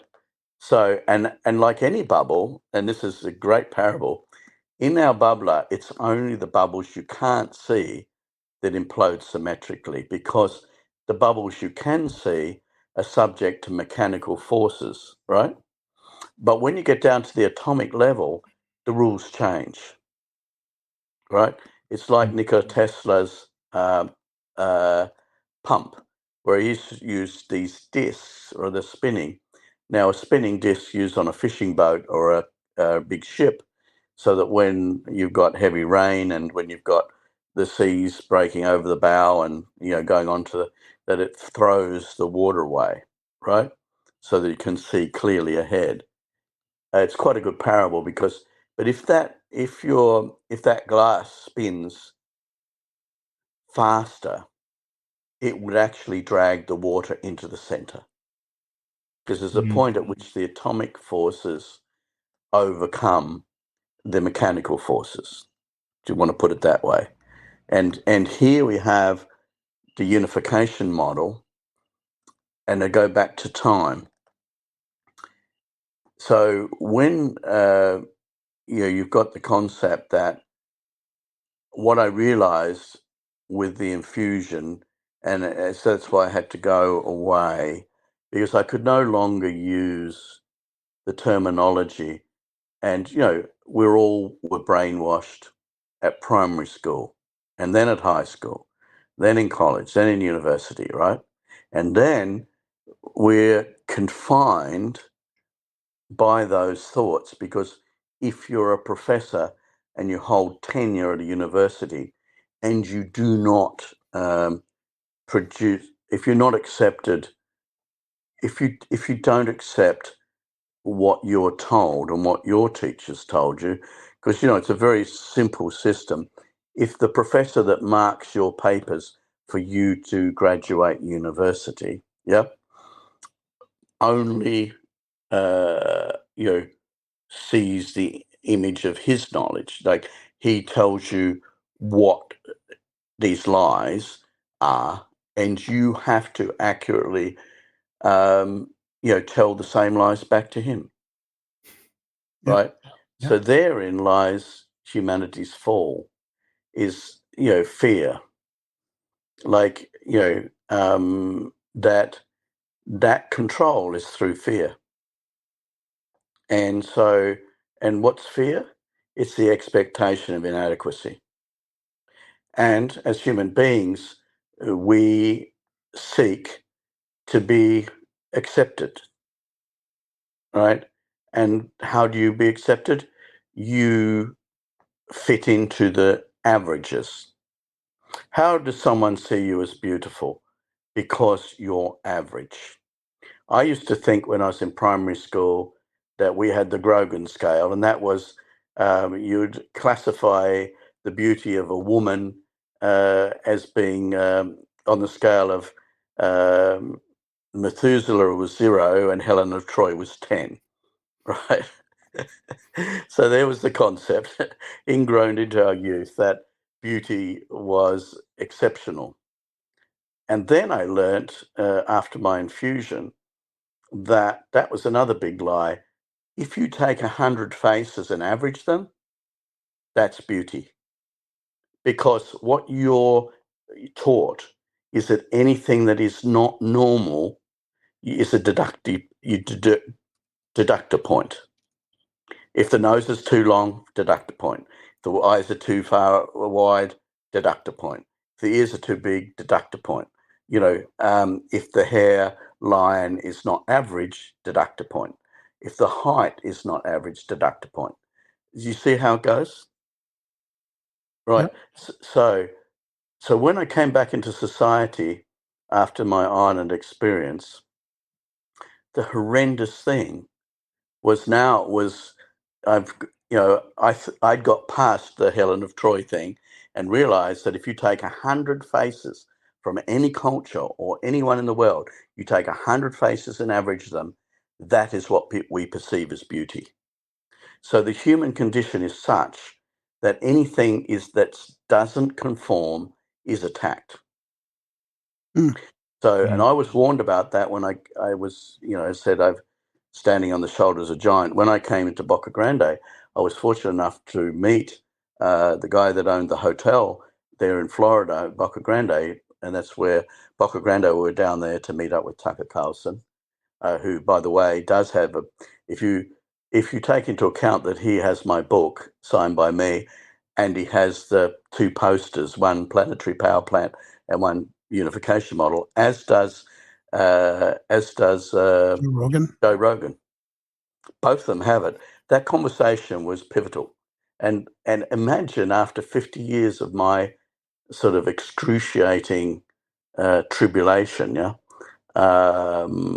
the miracle of even surviving to talk to you now, is, and to have privilege to be given the truth, and sort of therefore, and in a situation to be able to realize, because what my Tibetan teacher told me, and also I had the head of the spiritual leader of the Australia church, and also I work with the spiritual leader of the American church.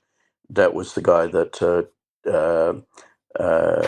Pastor Chuck Flynn, who was for the Apollo mission. He was the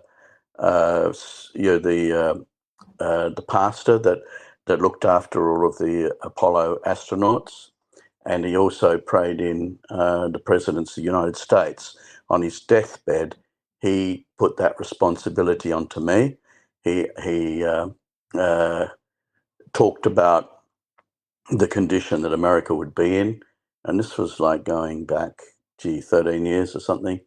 And he said, Malcolm, there's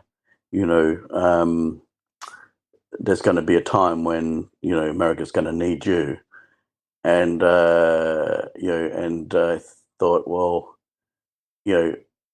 and what my guy said is what my guy said to me, my my Tibetan advisor and friend when I was 16 was the advice was that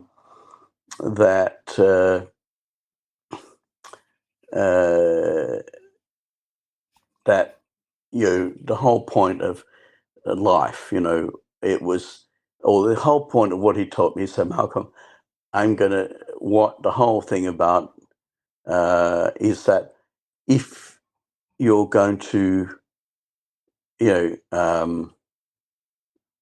bring extraordinary knowledge, you have to make extraordinary sacrifices. Because going back to Helen of Troy, Methuselah, is that when I came back in society, I was no longer average. My nose was too long, my teeth were too long, my smile was too wide, and my ears were too small. You know what I mean? I was not average. Sorry? Your ears are fine, Malcolm. No, actually, they're Aboriginal ears. They're missing the top. Oh, okay. So, and that's a dominant characteristic. I'm the last of the Mohicans, and that's one thing that both my teachers told me. Is said, if you don't do it, no one will. And I thought, well, wait a minute, how could that be? Well, why? Is that? And then it comes down to the fact that I think that there's the concept that unless you're willing to sacrifice everything for the truth, including your life, you're really no good to anyone, including yourself, because then everything becomes a compromise to live. And therefore a compromised life is no life at all. I mean, if I have to live in a cage and wait for someone to feed me and water me, and if I go outside that cage, that intellectual cage, I'm a pariah, and I'm no longer, society no longer has any value for me. You see what I mean? Or it's difficult to communicate, which goes back to Prabhupada Grande, a guru there who's taught by the top guru in India, who's also friends with Modi, and now India is, going to mandate our technology, to their country, to say to everyone, you need to use this. Yeah, and that's what we're working towards. So it's quite interesting that everything's gone back to India, and I delivered the Vajra back to India, which is literally the the device which was downloaded to me And the reason it was downloaded to me is because plasmoids, or structured plasma, is a huge, it's a universal, it's the intelligence, or it's the universal intelligence. Yeah. So it's the thing that is valuable, because and a relationship with the plasmoids is what we lost when we isolated ourselves in our cities. I think that, and it's interesting that, again, going back to Helen of Troy and Methuselah, Helen of Troy and Methuselah with the snake head. Yeah, no, what's it? Medusa. Medusa. Sorry, yeah, Methuselah. Oh, right. Big difference. Yeah. Yeah, I know. It's like just, but you must forgive me. It is. I just woke up and it is 4 a.m. in the morning. But anyway, and we did do all the test work for last night. But anyway, the point is that it comes back to that thing, isn't it? That people like, we're talking about Nikola Tesla, Walter Russell. What I'm trying to say is to the rest of humanity, to the other 8 billion, is that that we have been conditioned, as children in the playground. Anyone wearing glasses was 4 eyes. Everyone that was, a bit chubby, that was fatso. You know what I mean? Like, the human nature is anything that's not normal, you attack, right? But here comes time. Time is the mold in which matter is formed. It's very, very simple. And we didn't understand what time was. Yet, the sun's diameter is, 864,000 miles, right? But time itself that we live under, and why weren't we told in primary school or preschool, right, that the amount of seconds in the day is the diameter of the sun? That worth mentioning. Yeah, and that the moon faces the sun, and like it's literally a mirror image of the sun, whereas the sun square is 3456 and the moon square is 864. So the square on the moon represents ether and the circle represents matter. And why? Because the circle is 2,160 miles across, which is the 2,160 years of the 12 zodiac signs, which makes up 25,920 years, which is the distance the moon travels in 12 hours. It's 2592. 2592 is 2592. Coming back to what I was saying before, I came back into a society that believes hydrogen is an element and that believes the sun is made of hydrogen, right? Mm-hmm. Which is a lie.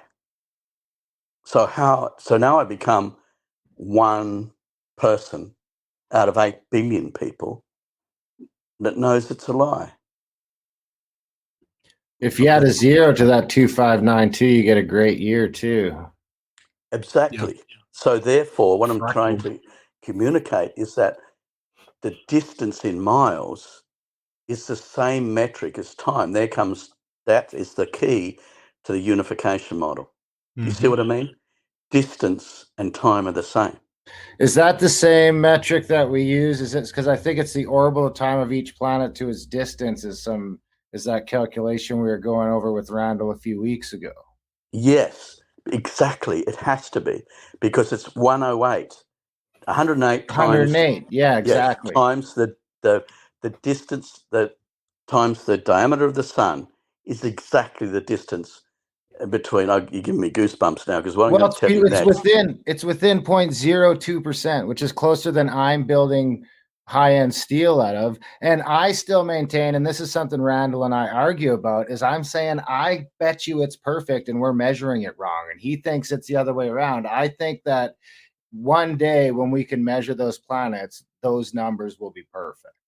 Well, actually, yes. They expand and contract, though, right? They're correct. They are variable. So, yeah, they're exactly. breathing. Yeah, they're breathing. Yeah. So the sun, our solar system, is breathing every 11.111 recurring years. Yep.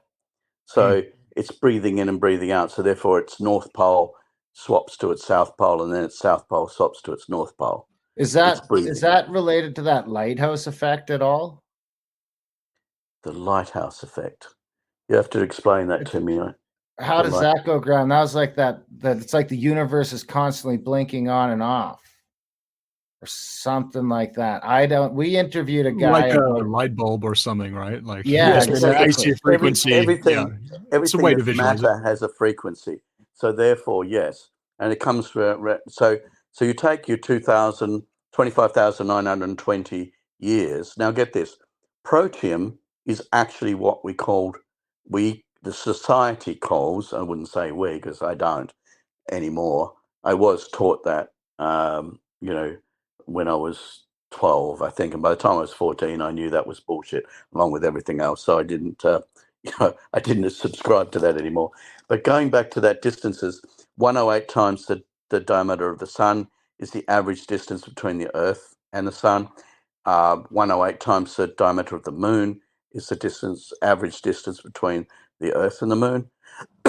And as you say, there are some variables there, because the plasmoids, or the EVOs, or the Shamir, or the Vidret, which is the Vajra, fires the Vidret, which is the ball lightning. That entity is the homeostatic, if you like, thermostat for our planet. Now, our planet, you have catastrophes like you get hit by a big comet, cosmic summit, right? And what we're talking about, then you realize that Greenland is a big divot from when a big that's full of ice. And Randall's done fantastic work on that, the ice cores, and identifying the cycles, the breathing in and out of our planet, on those long cycles. And also the 25,920 years, which is that cycle 2592, which is the melting point of protium, which we falsely call hydrogen, because hydrogen is a group, it is not an element. And the group that we call hydrogen, I believe, was put together as disinformation to, again, remove us from the truth, the Tower of Babel thing, which is really important. You go back to the Haran in the Patriarch's Valley, where Enoch lived and Job lived, and where Abraham came from, right? The founding fathers, where the Ark of the Covenant was always stored. That valley, which is in southern Turkey, that valley is where you have Göbekli Tepe, within sight of Enoch's house, right? Which was carved out of solid rock with no roads or anything in normal sense to extract that rock, from that, to extract the rock from that structure. The same with the Kalashi Temple. There is no, about the same figures, maybe more. There is no spoil. It's just gone. Right, so the Kalashi Temple was cut from the top down. Even with our technology now, through transmutation type thing, right? Yeah, but basically, yes. Yeah, and you can, because you can turn it to gas, you can turn it to nitrogen, oxygen, and it just floats away. That's why they're so against your technology is the modern alchemy aspect. I was talking to Jordan about that. Like I think that this is who's going to push back against this is the new CO2 cult, the people that need those gases to tax the globe. It's not going to be the oil industry. It's going to be those guys that push back. Well, I think the realization here is that, and it's a very sad realization, is you have to come to the conclusion, which, if you go back to what the audience should know is that you take that 25,920 number, well, 25.92 degrees, it goes to angles as well, is the angle of the King's Chamber, right? the sarcophagus, so-called, in the King's Chamber, which was the resting place for the Ark of the Covenant, in cubits, you see, if you're going to construct and reconstruct and deconstruct matter, you can go from matter to primal ether or from ether to matter. Simply the sun is a frequency imprinting, a time imprinting device, which creates matter, because ether plus time equals matter. And I can prove that in a very simple formula. If you take the sun square, right, just draw a square around the sun, which is 864 times 4, or 864,000 times 4, you get the number 3456. Okay, so if you subtract the 864 of the sun from your 3456, right, what do you get? 2,592. Oh yeah. You see what I mean? It's not difficult. It's so simple. And we now have all these complex formulas, which are, by the way, are all absolute garbage, rubbish, and just intellectually insulting. Because, Einstein's thing, E equals mc squared. No, it doesn't.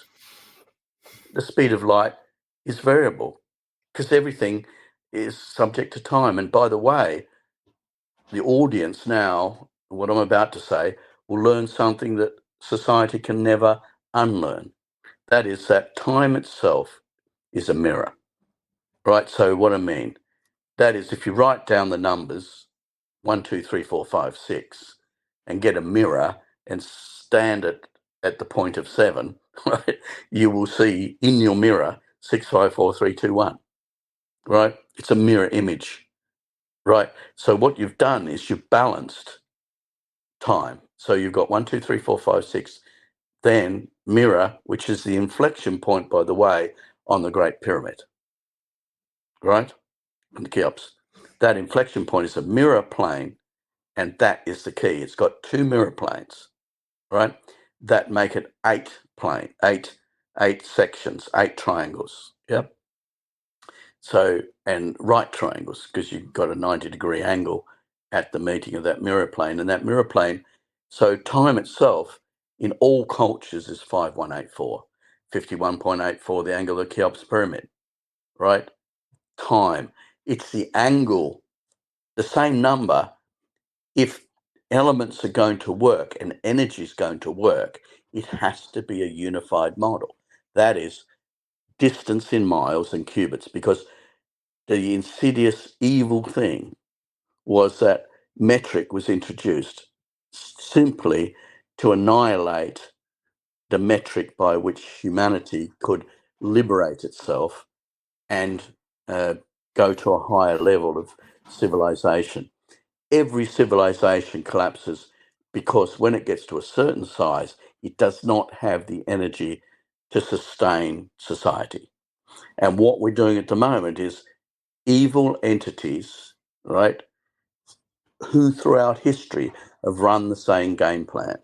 And if you look at the great year, the great wheel of life, that we're now coming to the age of enlightenment. And here comes the prophecy. And this is something that, I'm going to share at the conference, but I'm sharing it now, is that here's the great prophecy that was known by everyone once, Dante's poem, right? So basically we're coming into the age of Aquarius, right? There's the dawning of the age of Aquarius. In the Sanskrit text and the time frame, that you're talking about, you talked about the distances between the planets, right, and time, and I'll go into that as well because that's very fundamental. Is we're talking about if you take 1 times 2 times 3 times 4 times 5 times 6, and then do the mirror image, 6 times 5 times 4 times 3 times 2 times 1 is 518,400, which is the flower of life number, because if you take the intersecting 2 circles of the shared radius, which is the basis of all things, therefore you've got the concept that time itself is a mirror image. Yeah. So basically, and in all cultures, in the 6 days of creation is 518,400 seconds. But big news flash to our society, when we look at the full moon or an eclipse, right? What you're looking at is an object that's 2,160 miles across, which is your 2,160 years. It's the same number, right? But the angle of the King's chamber is 25.92 degrees. The angle of the pyramid is 51.84 because that is time itself. And it's the angle at which energy and time moves. 2160 is also how long one ages. Yeah, 25,900, yeah, and 20. It's 2592. Yeah, the actual number. And you call, and I can go into the dilations of that, but effectively that, remember the 1 times 2 times 3 times 4 times 5 times 6 is 720, which is 2 circles. And 720 times 720 is 518,400. Right. Now, do you know, you looked at the moon all your life, do you know that it travels its own diameter every hour? And in 12 hours, it's traveled 25,920 miles, which is the great year. In 24 hours, it's traveled 51,840 miles, which is time itself. So literally, if you look at the old grandfather clocks and the pendulum, you had a little screw at the bottom, and if it was running too fast, you backed back the screw and increased the length of the pendulum, and it slowed it down, or you screwed the screw up and you made it go faster, right? So what you're talking about is that time itself is immemorial. And I was taught by 2 people. I had a Christian pastor who was teaching me and mentoring me, and I had a Tibetan priest mentoring me. I only learnt like about 8 years ago. I reconciled the two because the 6 days of creation is 518,400 seconds, 5184. If you multiply that by 60, you get 311040, which is Brahma all time, which is 31 trillion and 40 billion years is one rotation of our galaxy. 311 trillion, but yeah. 311, is it 3? Yeah. I think, yeah, 311 trillion and 40 billion. And 40, and 40 billion, sorry, yeah. Yeah, okay. So anyway, so get that in both cultures, now I'll go back to the Mago Cave in China, where the wall fell down in 1885 and exposed documents that were put there 1,200 years before. And so that was original copies of the Torah, the Bible, the Quran, and also original copies of this document, this Sanskrit text. Now, then it was 500 documents. You can look it up. You can see it there. There's pictures on Wikipedia of that cave and the fallen wall. Because when China was being invaded by the Mongols, they walled this up in a cave and made it look like part of the cave.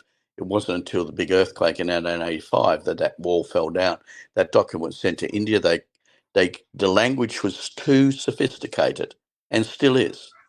So the hubris to humanity, how can we be proud of our society when we've lost all this knowledge?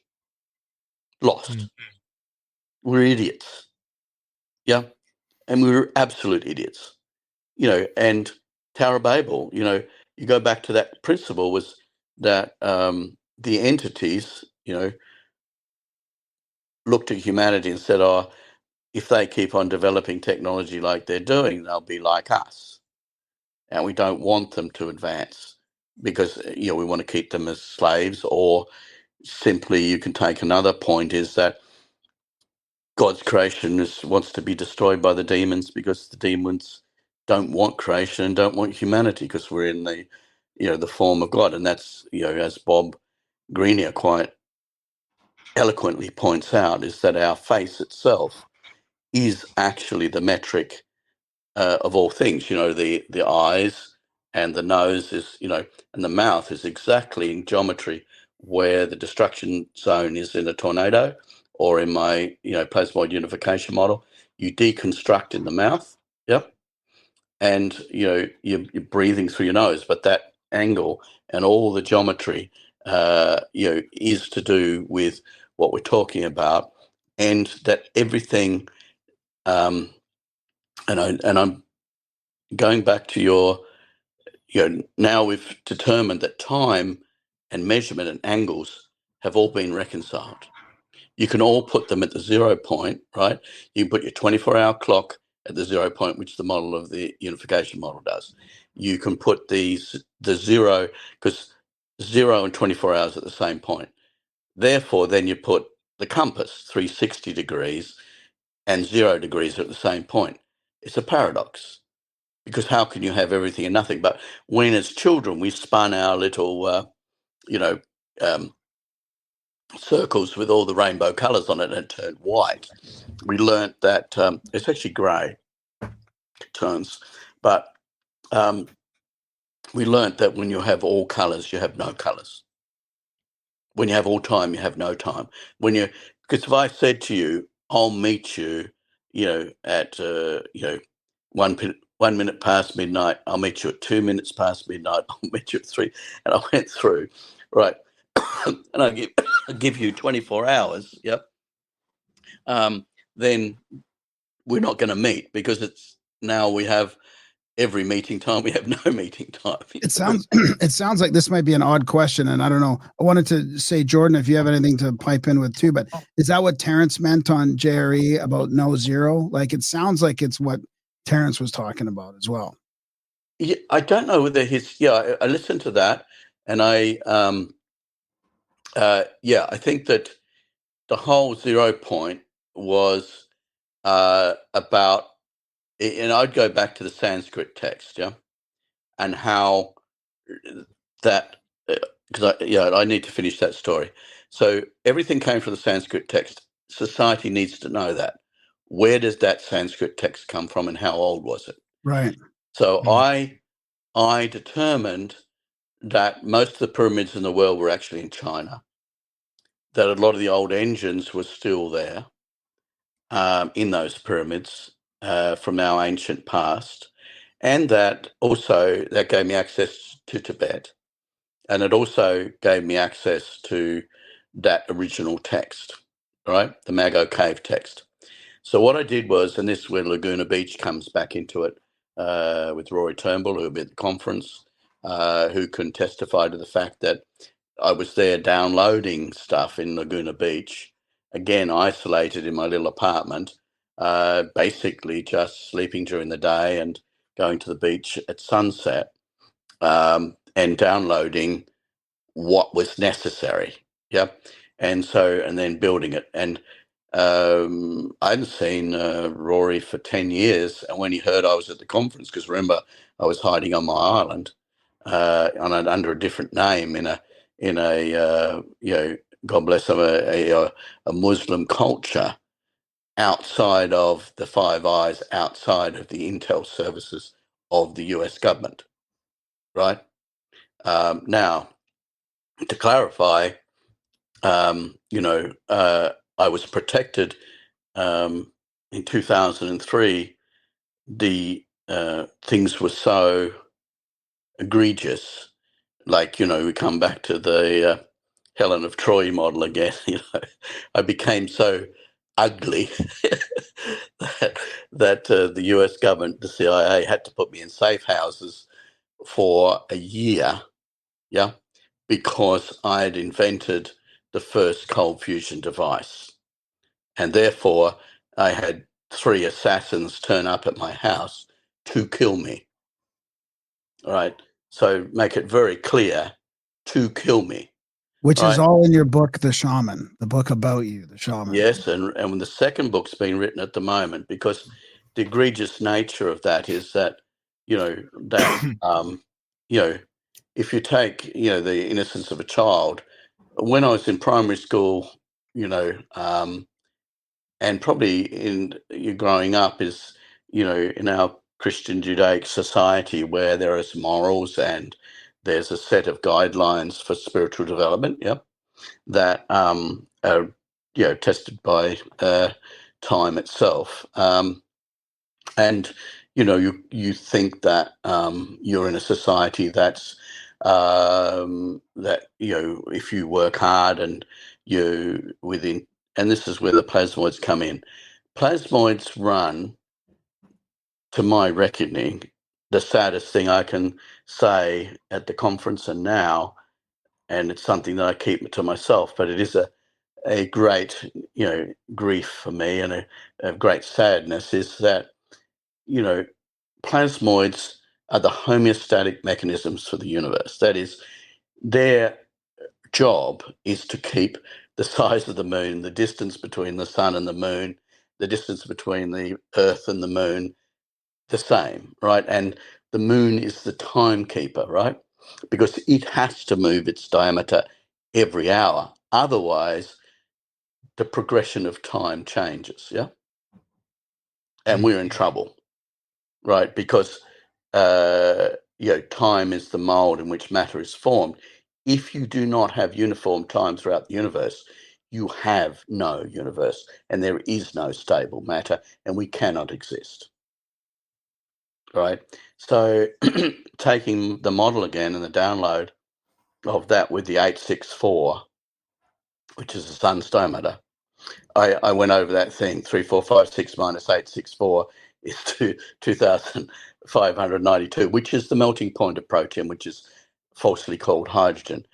But my thing is that if our society doesn't even know the name of the element that forms the sun, how far have we fallen? You know what I mean? We don't have that information. Well, we've just, we've built a shoddy house, or we've built a good house on shoddy foundations, right? Like, it looks really complex. We've got computers, we've got all this amazing technology, but we don't seem to understand the basics of how the planets are moving, how that corresponds with time, and how all these systems aren't arbitrary, how they've been built on a unified theory, like you say, right?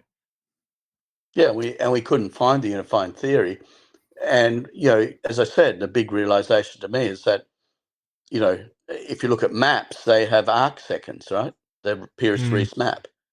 And if you take that original document, what's going to be a big shock to people is who interpreted that language.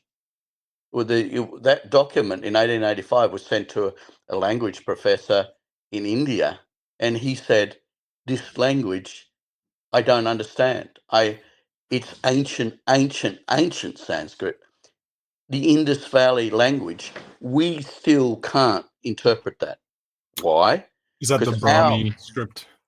Yeah, because we're so brain dead, stupid lab rats, right, that we've been fed all this absolute, untruths, absolute bullshit. So we're fed this bullshit all our lives. Right, even the English language, right, is like, it's flawed. You can't actually explain things properly in English compared to Sanskrit or Greek or even German. Is still based on those principles a little bit, where you have the three genders, for your words, which is present in Greek, I believe, like in ancient Greek and in Sanskrit, I think. Like, they've always got the genders, and you can see the slow bastardization of language to the point that we got to this English language where it's, like you said, the Tower of Babel. We're all saying these words that mean all different things and don't fit together, and no one knows what anyone else is talking about. Can't seem to explain anything. And that's why with the plasmoids, with the universal knowledge, we actually lost the ability to access that knowledge. And it's not taught in university. When Moray King saw my notes, he said, "Malcolm, I can tell this is your work because you can't ring anyone up and ask them these questions because they don't know the answers. And you can't find a book in the library that gives you these answers." So just from a high level standpoint, did the Terence show on Jerry, did that resonate with you? Does it sort of fit with your model, do you think? I mean, that's the sense Absolutely. I got. And I think that the thing was, what he was looking for was my model. Yeah, that's what I was See thinking. what I mean? Yeah. He's earnestly searching. Anyone that earnestly searches for the truth will come on these truths, yeah? And that's but an what you've got to interesting realize timing is that of all this. Yeah, but this is the problem. How can our society is on the brink of collapse because we lost 80% of our language? And what do I mean by that? In the Bible, in Genesis, and this goes back to that Sanskrit text, which I should fill in now. The Sanskrit text was the guy that, when the Indian professor said, oh, the only people that still have a remnant of this language are the Tibetan priests who use this language to describe sound. Wow. Right. So therefore, he gave that to a guy who then separated into 5 books and hopped on a ship, right? Had 5 heart attacks. That is, he was attacked 5 times on that trip to destroy him so that knowledge would not go. That knowledge was used by Nikola Tesla for all his technology. Oppenheimer wrote 2 books on ancient Sanskrit language, which are now above top secret, because some brain dead, stupid guy who was the dumbest guy in our class, who was now running military intelligence, was an oxymoron, right, is saying, oh, we have to destroy all that stuff because, God forbid, that humans should be empowered by that. God forbid, huge humans should be powered by direct matter to energy devices. Right? That's our inheritance. It's our universal right. Right? And, basically what we have to accept is that over periods of thousands of years, I mean, we had more knowledge. Solomon, wisest man, on the planet, had the Ark of the Covenant. Now, going back to that pyramid, the dimensions of the Ark of the Covenant is 2.5 cubits by 1.5 by 1.5. Now, that is 5.625 square cubits. Why is that number important? What is 5.625? And why is the Ark of the Covenant that dimension? And I've already established that time and measurement are the same if you use cubits, furlongs, and inches and miles. Yep. So why is that number important? Because if you multiply that by 64, it's 360 degrees. So the King's Chamber is 25.92 time itself. The angle, and that's the second or hour hand of the clock. So permanence at rest is the face of the clock, which is ether. Permanence in motion is the 3 hands: the second hand, the hour hand, and the minute hand, right? So you have those 3 things mapping out, moving at different velocities to complete the same distance. You see the wisdom in that? And you go back to, okay, Oppenheimer developed the atomic bomb from the Sanskrit text, the same Sanskrit text, right, that says when plasmoids, and I'll just paraphrase this, when plasmoids, 1957 Winston Postic, EVOs, 1989 Kenneth Radford Shoulders. You go to King Solomon, whose Solomon's Molten Sea, which was an imploded sphere, imploded North Pole to South Pole, but not on the equatorial plane. It was imploded. And by the way, Solomon's Molten Sea was made out of orichalcum, which were found on an old Atlantean shipwreck, because orichalcum was the spent reactor fuel from a cold fusion reactor. Wow. Right. Wow. And that orichalcum built because remember, the plasmoids fired into copper, right, then reconstitute. If you look at alchemical science, Jordan's rendition on the direct matter to energy drive, right?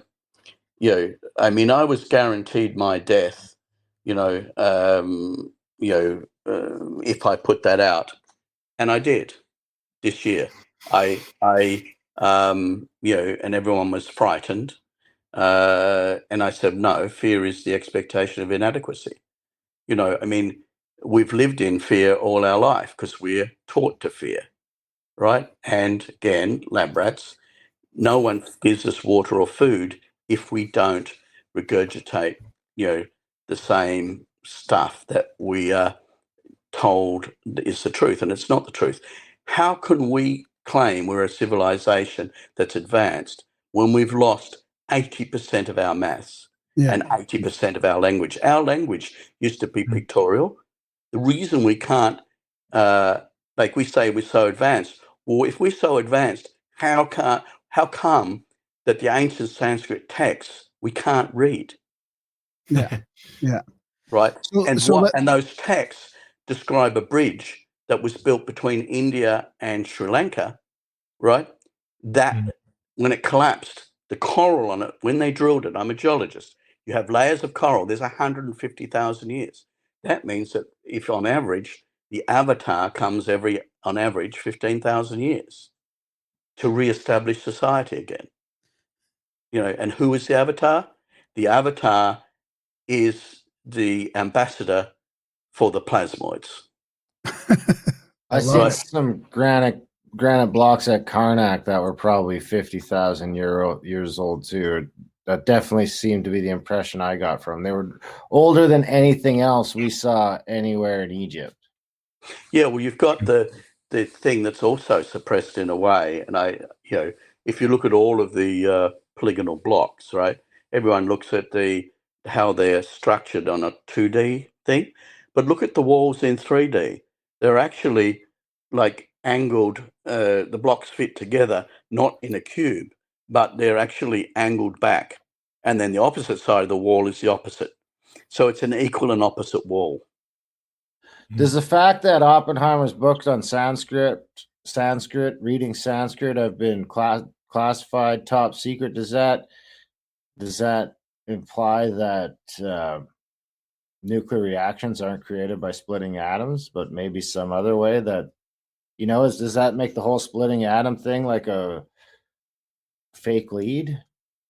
Well, yeah, it's all fake leads, and it's based on, I'll go back to the fact, if the language we're using is only 20%, and I'll fill this out because maybe no one else in the world knows this, and this is my cross to bear, is that because as I go through this conversation, I'm exposing how ugly I am.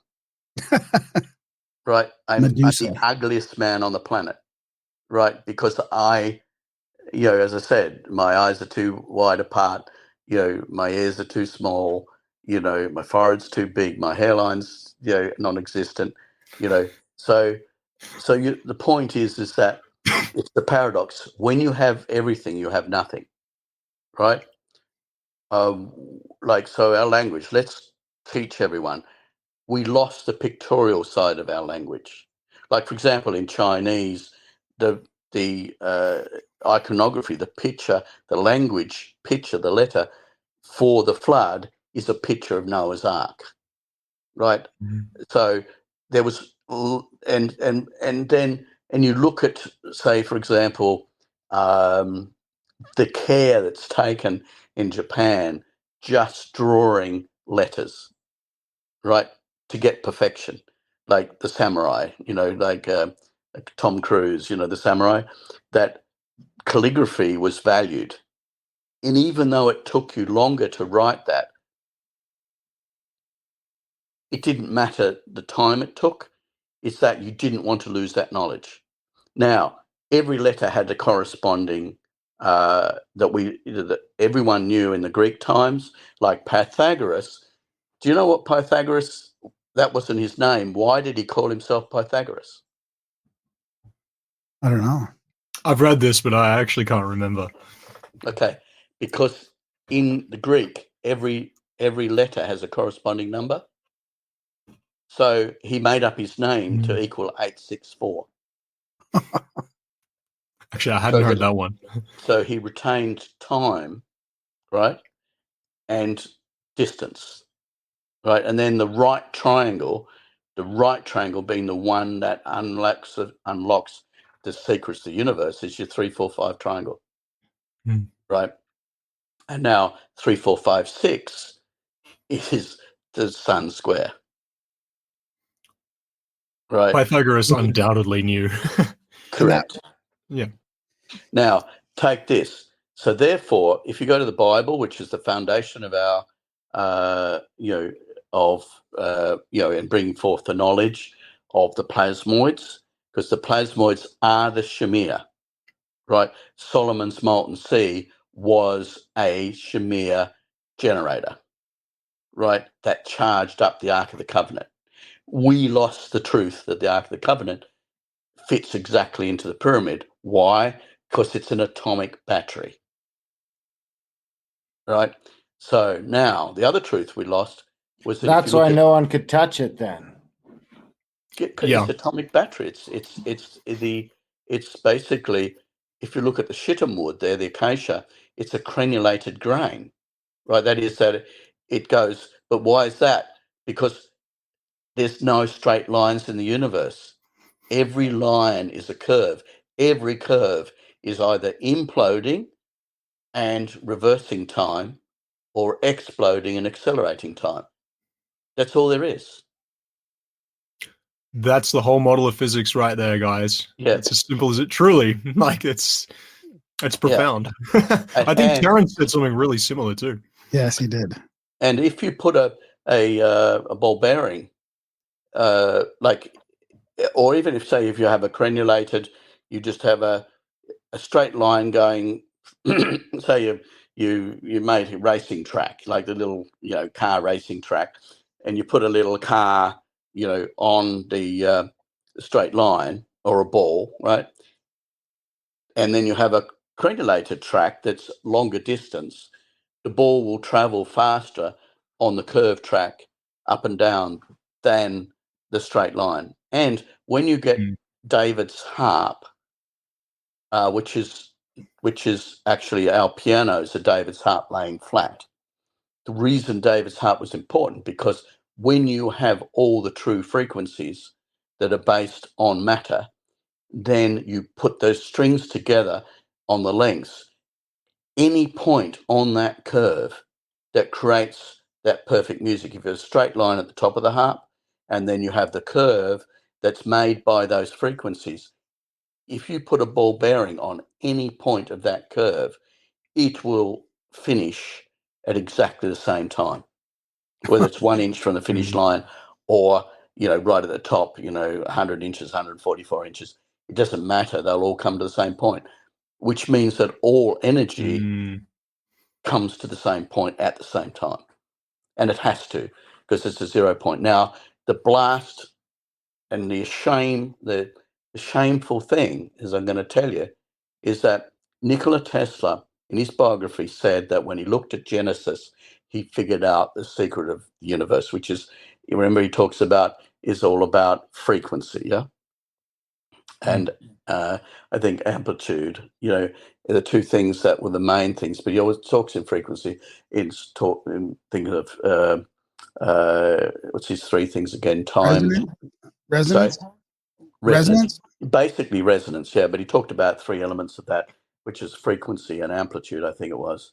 But I forget the first one. But anyway, point being that if you go to the Bible and you go, in the beginning there was the Word, right? Well, if you take the Hebrew language, which retains the secrets of the Sanskrit language, and by the way, at Petra, if you go to Petra and Aaron's tombs at Petra, and all the Christian, Jewish, and Muslim temples used to point to Petra. Why? Because in Petra it had Hindu temples, and it had and what is not known, but you now do know because I'm about to tell you. If you grab a horse and a fair amount of water, you can go through those through that the ravine into Petra, and you go round the back, and there's a mountain there that has Aaron's tomb on it, but it also has the first temple. Right. So, and because I was returning the Ezekiel 37 staffs, because remember Ezekiel chapter 1 is the wheels within wheels, which is of Asherah, right? But you go back to the word, this is what we've lost. So we lost the pictures of the words, probably 50% of the knowledge, because those pictures also include angles, right? There's straight lines at different angles and different geometries. So much information that we lost. Then you go to the numbers. Every letter, if you go to Gematria, you'll see that Gematria is global and in all languages. And Greek, as I said, Pythagoras 864. But if you take those numbers and you set them out in 3 lines, there's 27 letters in the Hebrew. 1 to 9, 10 to 90, 100 to 900, and you read across the line, it's 111, which is hydrogen, 10 point, and to proton, electron. That's why it's called protium, not, hydrogen is a group, not an element. If you take that number and the next number, 222, so it's hydrogen, helium, you get 666, which is carbon, 6 protons, 6 electrons, 6 neutrons. And then you go to 777, which is nitrogen, which is the most abundant gas in our atmosphere. We're breathing 80% nitrogen, right? So, and then you go to oxygen, which is 888. Right now, if you take the Hebrew numbers and you add them up for every reference to Jesus, they're all 888, oxygen, what you burn, right? And so used to burn. But you take it down the columns, it's 45, 450, 4,500. But what I'm saying is that fluorine's 999, right? So the actual language itself has the first 9 elements on the periodic table. Wow. I don't want to gloss over too quick. Jordan did a good video on it too, but you briefly mentioned the turbine that you just came out. You basically just came out and said, like, okay, here's the turbine now. Do you want to just quickly mention that? I mean, this is timing before. I don't know if it's, you kind of mentioned why. Jordan mentioned why it was a good time to sort of get it out now. You've got your patent, I think, or something. Well, yeah, it's only just been patented just to protect it. And here comes the truth, and I'm going to make myself really ugly here, right? Really ugly, right? This is like someone with a 100-mile wide face that's 1 inch thick, right? So, and no ears and no hair, but we're already there. So here comes the truth. Okay. So the Sanskrit text was what all our society is based on, right? Oppenheimer, atomic bomb, Nikola Tesla acknowledges, and he met that Swami, right? He met that priest, right? Nikola Tesla. Tesla. Some time with one, yeah. So did Walter Russell, right? Who had and that's, you go back to the Terence Howard, and the Joe Rogan interview. Joe Rogan has a copy of my poster. Joe Rogan has a copy of my book signed by me. And he has the plasmoid unification model, as well as Tesla's. I was privileged to meet up with Guy Obolinski, who built the machine that I infused myself with plasmoids with. So anyway, I'm about to get really ugly here. So why did I take the Ezekiel 37 staffs? Why did I build them? How long did it take me to make them? 15 years. Why? Because I had 5 different people that I paid to build them, and 4 robbed me and didn't give them to me. And 1 gave it to me, right? Wow. Right. And I used the last machine that was still left in with the last like if I would say, without peer, I'd just say this: the Hebrew language guy who was a rabbi, in my opinion, who is passed on now, but he had kept a machine. In the 1800s, they used to put their names on their canes, their walking sticks. So they had to have a curved surface, and it cut on a curved surface. So to take the staffs back into Israel, and to which instruction I got on top of Mount Sinai, which is another story. But anyway, I built the staffs to fulfill the prophecy, and I took them first to Aaron's tomb. And at the base of that mountain, the tribe that had been protecting that tomb, the leader of that, in their legends, which go back, the timing, what's that, 4,000 years or something, 5,000 years or whatever. Could you believe that the head of that tribe that had been protecting that for thousands of years came to the bottom of the mountain, and I gave him the staffs to look at. He recognized, because what I did, I got it written in the original Hebrew language, and I sought the timbers that the trees were alive when those words were spoken. Wow. From the one tree. Half of it was shittim wood, as the Ark of the Covenant, the crenulated grain, and the other half was the incorruptible wood, which is white, which is a Tasmanian hewn pine, right? The legend that I alluded to earlier was that at the dawning of the age of Aquarius, the prophet from the great Southland would emerge with the Vajra and would bring forth the Vajra was the most powerful weapon to defeat the lying demons that are trying to destroy the planet.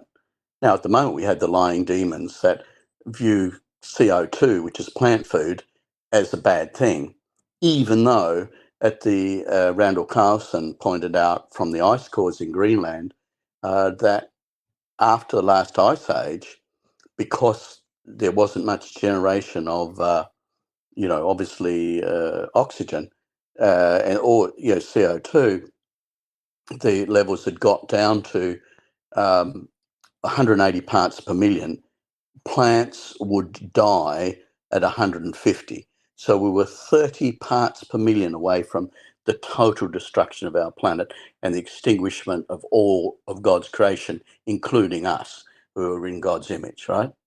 Why? Who did that? And who's lying now about plant food being bad? I note that, when I was at university some 40 years ago, that 45 years ago, that NASA was saying how fantastic it was because the CO2 levels had gone up. Yeah. That therefore the plants only had to breathe half as much to get the same amount of carbon. And so therefore they became drought resistant. That's why the dinosaurs were so big and the plants were so big. Because what everyone hasn't realized is if you have levels of CO2, like when you go to a picture theater, like we're going to have the Cosmic Summit, there'll be 500 people there, right? That auditorium's going to have a CO2 level of around 1,500 to 2,000 parts per million. Back at the end of the last ice age, it's only 12,000 years ago, the whole planet was about to extinct. Everyone and everything that we living. Biological life, which I'd say, obviously the plasmoids and plasma is sentient and it is non-biological life, but it's still carbon-based because the Kotlicki cloud, the plasmoids develop synthesized carbon directly so that it's a carbon cloud, right? Why? Because carbon has a cubical structure. They love living in a cubical structure because it's a transmitter and a receiver of energy, frequency, and it normalizes time. Wow. Are those the clouds that Robert Temple's talking about? Absolutely. Wow. And they're sentient. That is Akashic record. Hmm. Those clouds and the plasmoids is what I just say this is by being prepared to lose my life to gain the information our society needed, right? Yeah. So, and that was my conscious decision. Now, isn't it interesting for every force there's an equal and opposite force? So after having made that conscious decision and become really ugly, and becoming uglier by the minute, the more I talk, is that these truths are now, things you can't say. Can't tell the truth anymore. No. Right, because it's against the law. Because entities do not want the truth to come out. Because when you realize we've lost 80% of our language and 80% of our mass, who did that over such a time period? And so therefore, coming back to the staffs that I took into Aaron's tomb and into Israel, I took them to the first temple at Petra. I also took them to the first temple that identified to, I told the Israeli government 25 years ago, the mound at Tel Arad was actually David's first temple, because the Solomon's temple was built on the threshing floor in Israel, but the temple did exist before that, and basically, John the Baptist and Jesus came from that valley, which is behind Beersheba. And it's no coincidence that my grandfather was in the light horse charge of Beersheba, which changed the course of history. The light horse also liberated Jerusalem, and they were the first ones to liberate in Syria. What's the Damascus? Yeah, going back to the famous film on Lawrence of Arabia. Anyway, I digress. There's so much to share, but anyway, so the if you take we go back to the language. If we've lost, we lost the numbers. Now, if you go to the computer, you can go to the gematria and you can put in a sentence or you can put in a name, and it will give you the Hebrew number letter for that, and also the English, and I think gives 3 different levels of that. What I'm saying is, when we had the knowledge that the numbers were related to our language and that every letter represents a number, therefore you have the metric to take the language into science, and science back into the language, or numbers back. Maths and language were the same things. You get what I mean? Yeah. The concept that, and we lost. So if you've lost the link between numbers and your language, you've lost the metric to create confusion, and you've lost the relationship between time and space and matter. Therefore, we don't matter anymore because we don't have any time. Right. So It's the English language for you. You can say but anything with also, it. let's go to maths. Now, NASA rang me up one day, the CIA. The CIA saved my life, right? Because when I created the first cold fusion machine, I was running an oil project, and and now it's time to say it. It's just in the book. There's no, it's ugly, but this makes me really ugly. Is that the truth of the matter is the people that tried to assassinate me several times, and recently as this year, is the same people that are running these agendas. So, and it's just Resident Evil. Going back to the Vajra, which is basically, if time is left and right spirals, right? If you spin clockwise and imploding. So I'll go back to it's in the Sanskrit in the Bible, in all texts, it's that this ancient knowledge has to come back. But because the plasmoids themselves have 2 criteria, because they're like a thermostat. So what does a thermostat do? It measures the temperature, yeah?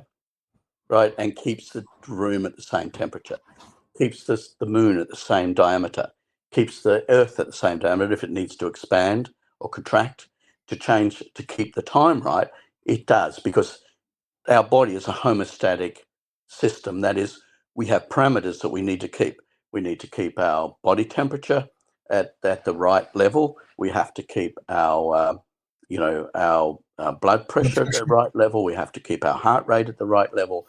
There's a lot of things going on that need to have intelligent control. Yeah. Harmony. Yeah. It has to be. And, you can go, the heart is actually an imploding spiral muscle, a sheath, and then an imploding spiral muscle.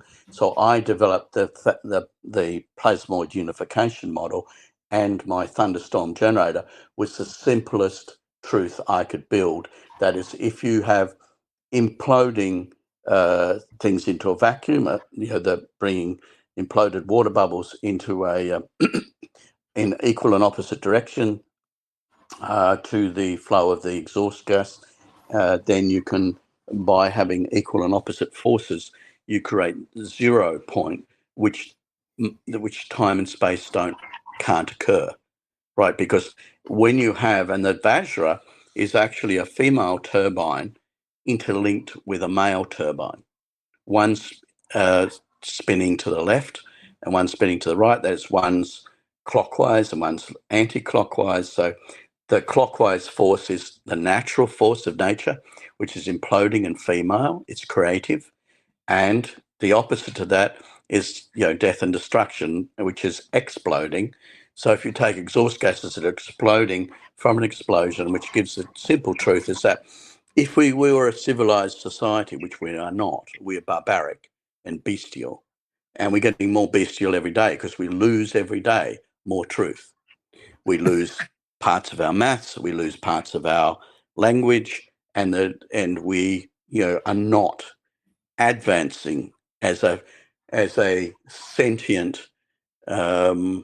We are becoming out of phase with the universe we're living in through ignorance and stupidity, right? And the fact that we have denied our past.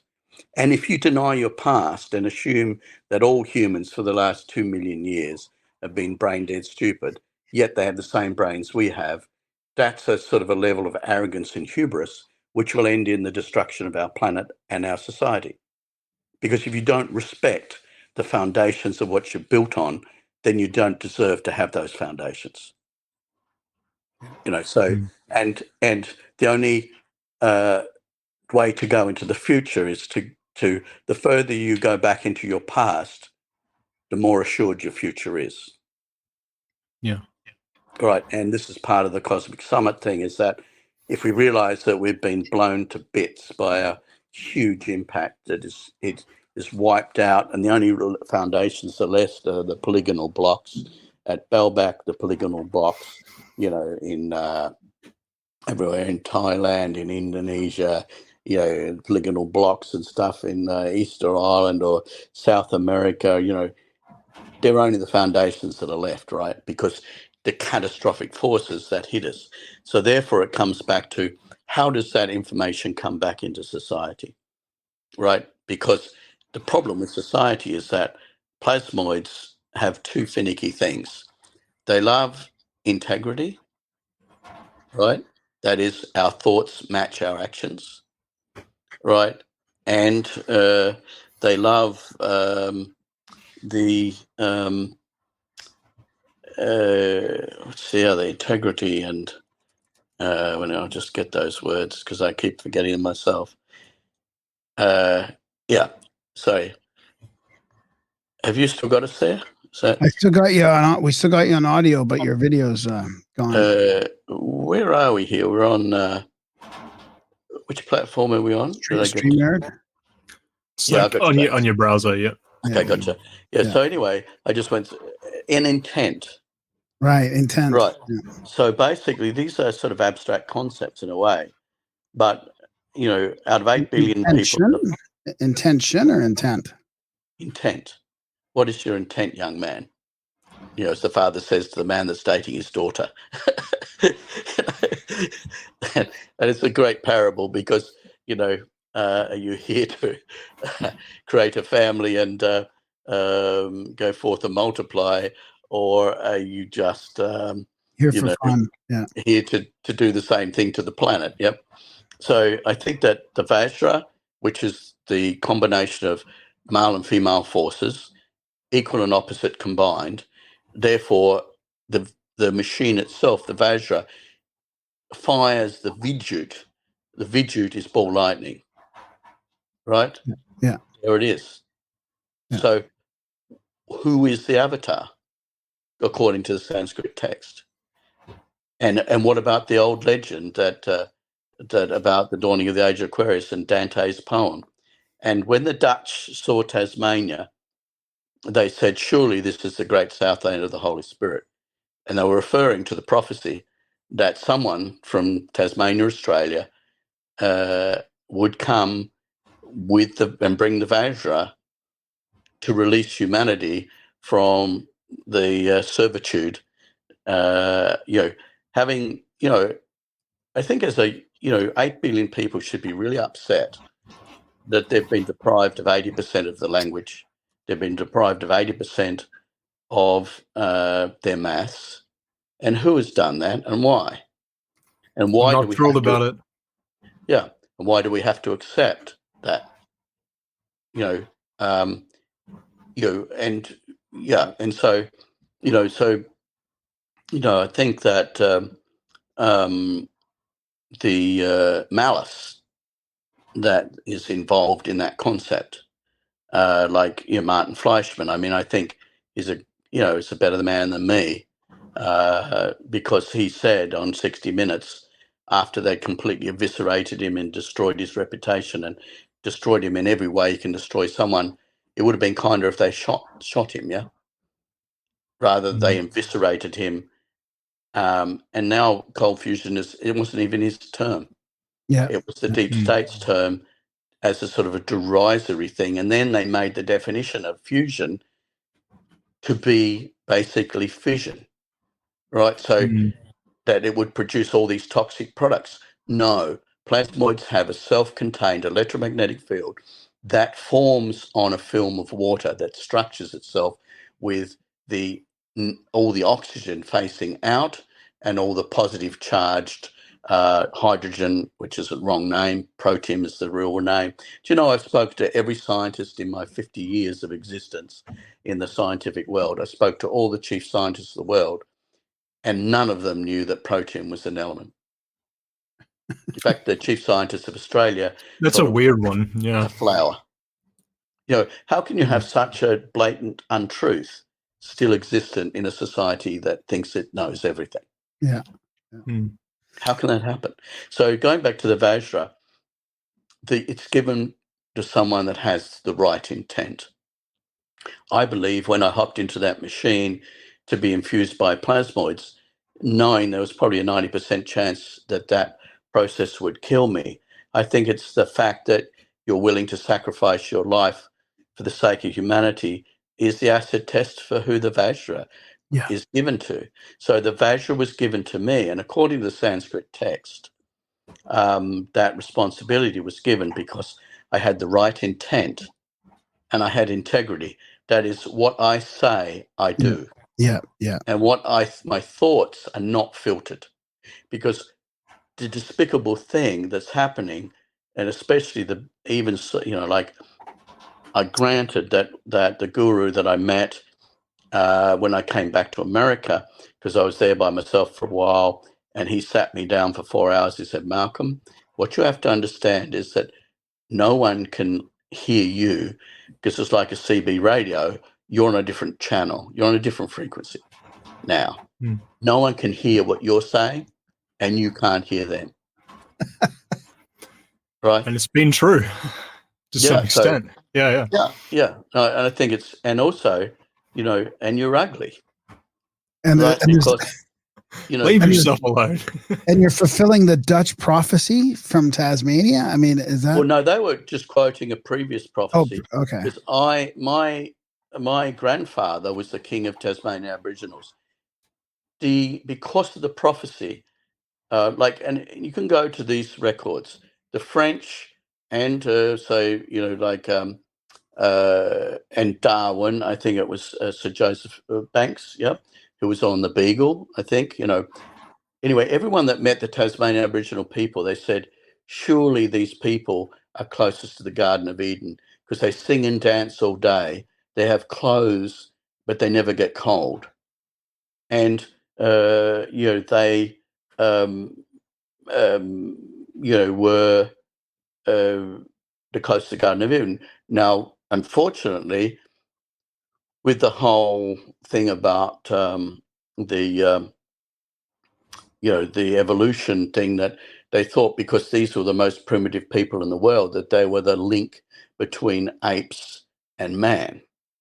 So therefore, all the museums of the world back in the 1800s wanted their heads because they were the missing link. Right. So now my grandfather, who I got my vision in 1977 from, he was 500 years old, right? And I had the vision because I was going to take over as the pastor of a church, which was being handed to me when I was 18 years old by the spiritual leader of Australia. He said, I want you to take over the church.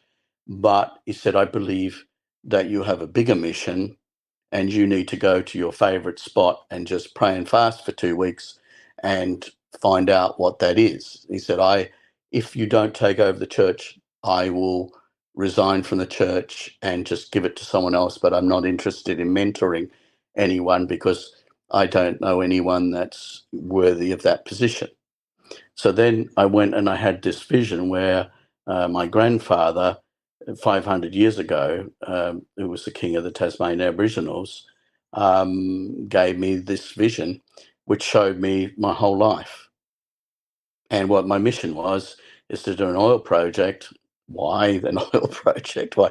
And then there was the direct matter to energy drive. And my confusion for 3 months was, why would I do an oil project when I had the Vajra and the direct matter to energy drive? That doesn't make any sense to me. But by doing the oil project, I learnt about the resident evil and the fact that the $5 billion, it's 5 trillion, sorry, that the oil industry earns every year is basically the poison chalice. And how I'm going to solve that is we can do the direct matter to energy drive, but we can pay all the oil companies that have proven reserves, and we'll use those oil. You have oil in the transformers on every sort of, every street has a transformer. I want to use the only rational way is to use the oil fields as batteries, and charge them up and pay the oil companies more than they'll get for the oil, because we'll have limitless power and effect limitless equity.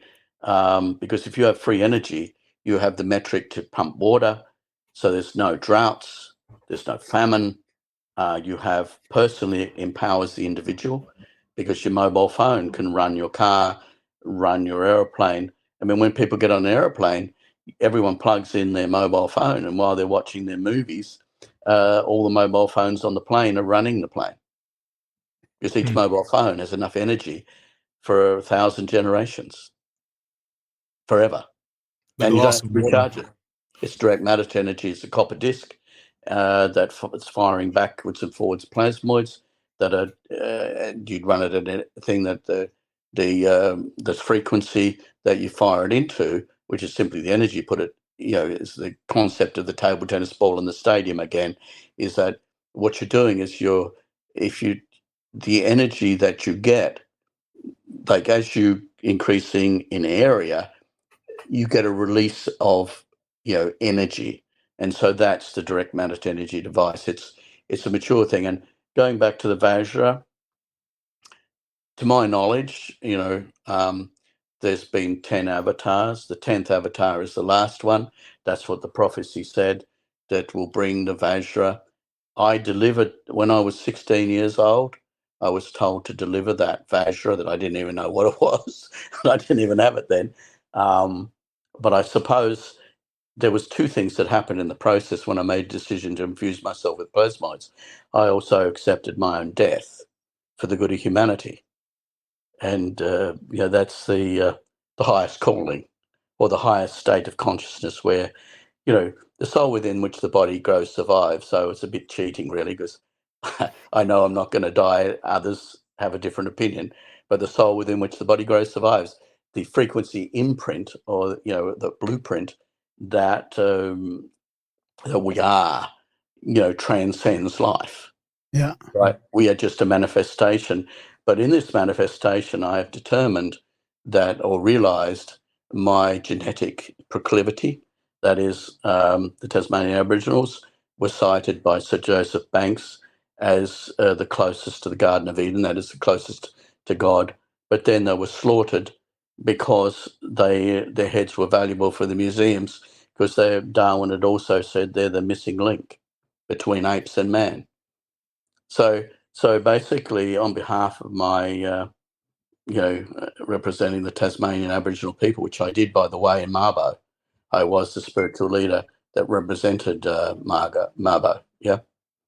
So, in that reconciliation, but I did point out to the Australian Aboriginals that they invaded and massacred the Tasmanian Aboriginals because they came from originally Bangladesh with the dingo, and the dingo outcompeted and destroyed on the mainland Australia the Tasmanian devil and the thylacine, the wolf, the Tasmanian wolf, and the wolf was extinguished. Almost extinguished. I know where there's an enclave of them because I was a prospector and went into the deep dark depths of Tasmania. There are populations of the Tasmanian wolf still existing, but the point was, is if you go to the other side, the reason that I ended up in Tasmania, or the family ended up in Tasmania, is because my roots were from Mary, Queen of Scots, who was beheaded. And when I went to the Vatican Library, I found out that my grandmother asked me to claim the throne of Scotland, which I did in 2003, having presented all my proofs to the priests of Iona, who have always inducted the kings of Scotland. So there's another ugly thing. But I had to do that to take the Ezekiel 37 staffs back into Israel, to fulfill the prophecy that the prince would return with those staffs, to fulfill the prophecy of 1,000 years of peace. And how that happens is he brings also the Vajra. So the Vajra is this is how the Sanskrit texts describe it, is that the plasmoids pick the avatar, and the avatar is identified only by the fact that he gets downloaded the geometry and the way to build the Vajra. And therefore, when I was 16, on the park bench, someone, a total stranger, told me that on a certain date and time, which was last year, I had to deliver the Vajra back, this is 50 years ago, to Delhi in India, where it was originally buried, after defeating the previous demons who were previously trying to destroy the planet. Now, going back to the last ice age, the CO2 level was at 180 parts per million. If it had dropped another 30, all life on Earth would be gone, right? No algae, no plants. Now, we've increased the amount of CO2 from 180 now to over 400. So you see, it could have easily gone the other way. If humans had not been alive, have not survived the previous deluge or the previous impact, we would not exist. And humanity and nature would not exist. So therefore, in Australia, I think actually when I first went to Singapore, my first trip out of Australia, there was a spiritual leader of Singapore. He was with his brother, and his brother had a prophetic gifting, and he said, "Oh, you're going to meet the prophet of nature." And he said, "What do you mean, the prophet of nature?" He said, "You're meeting the prophet of nature." And so he picked me up at the airport. He said nothing.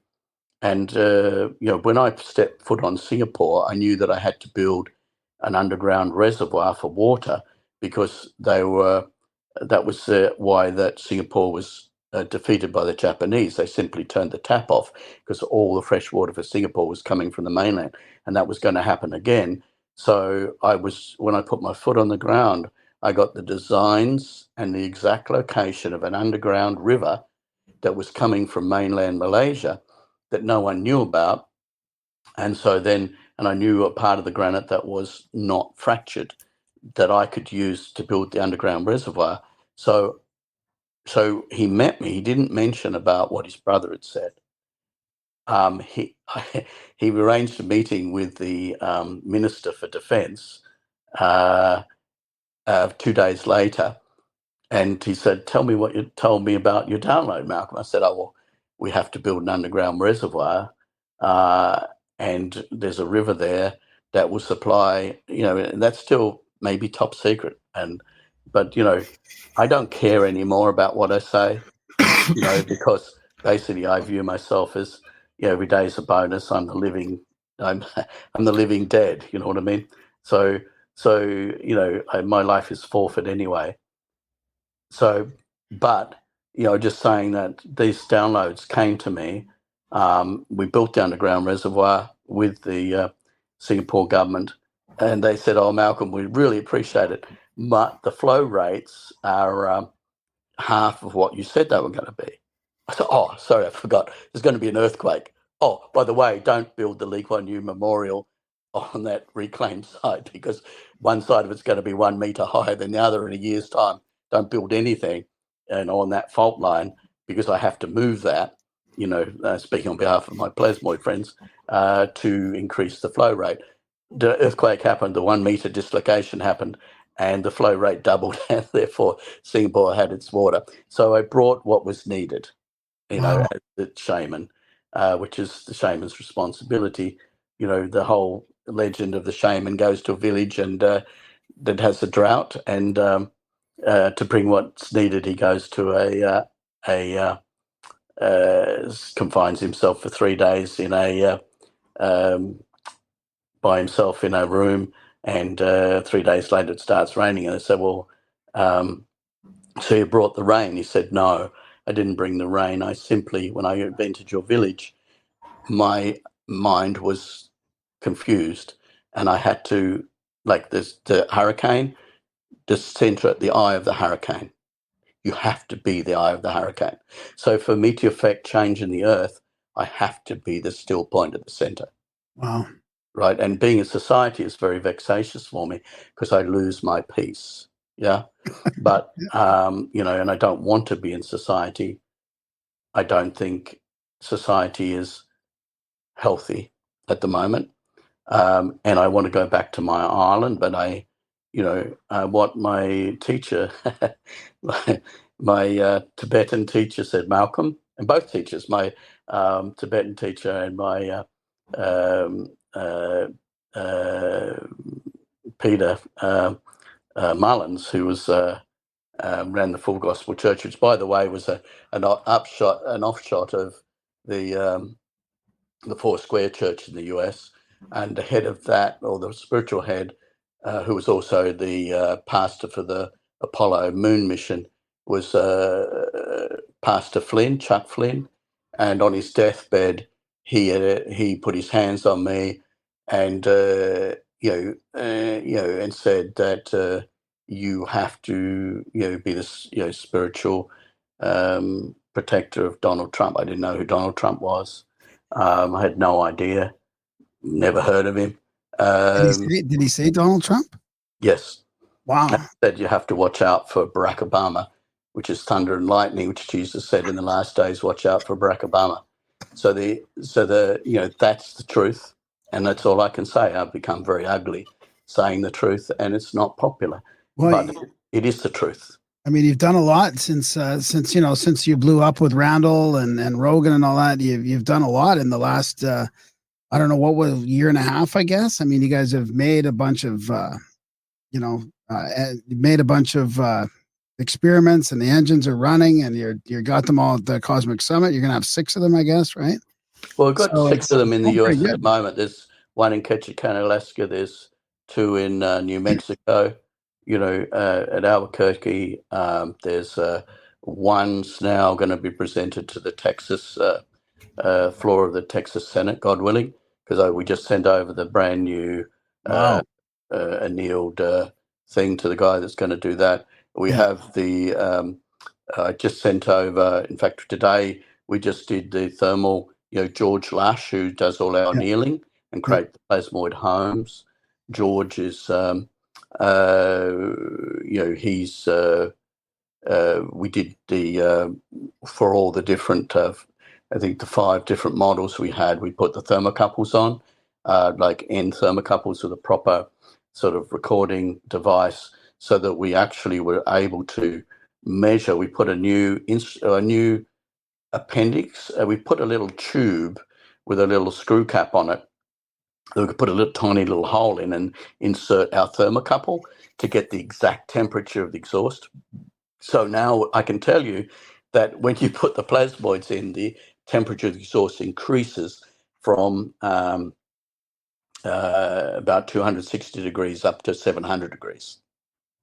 Right, which means it reaches the point at which the hot stainless steel will separate hydrogen from oxygen, right, as a catalyst. And that, so going back to the Vajra, and the thing is that when I was told to deliver the Vajra, and that was like in 1974, right? Do the maths, and I delivered it last year. Yeah. Right. So that's the truth of the matter.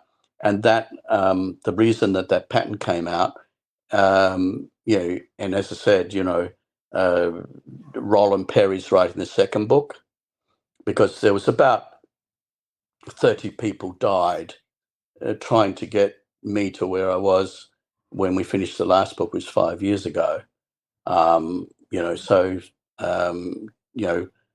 Killed in that process. And so some of those people, if you read the book, were, I suppose the interesting thing is that the Tasmanian Aboriginal people, even though we're completely extinguished, I'm the last of the Mohicans, yeah? So, and so much is being given, much is expected, yeah? And I can't conform to this world because I'm not of this world anymore. You know what I mean? So how much do you got to do before you can go to your island? I mean, are you almost there? Well, I think the thing is that's why we put out the patent. Yeah. Yeah. Right. So, and remember this, it's a thunderstorm generator, so it's thunder and lightning, Barack Obama in Hebrew, right?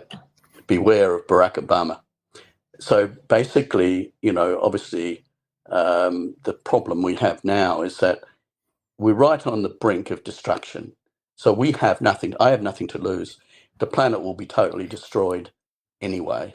When you've got, so really, it's not such a heroic thing. It's just an acceptance of reality that if we do nothing, we will lose everything.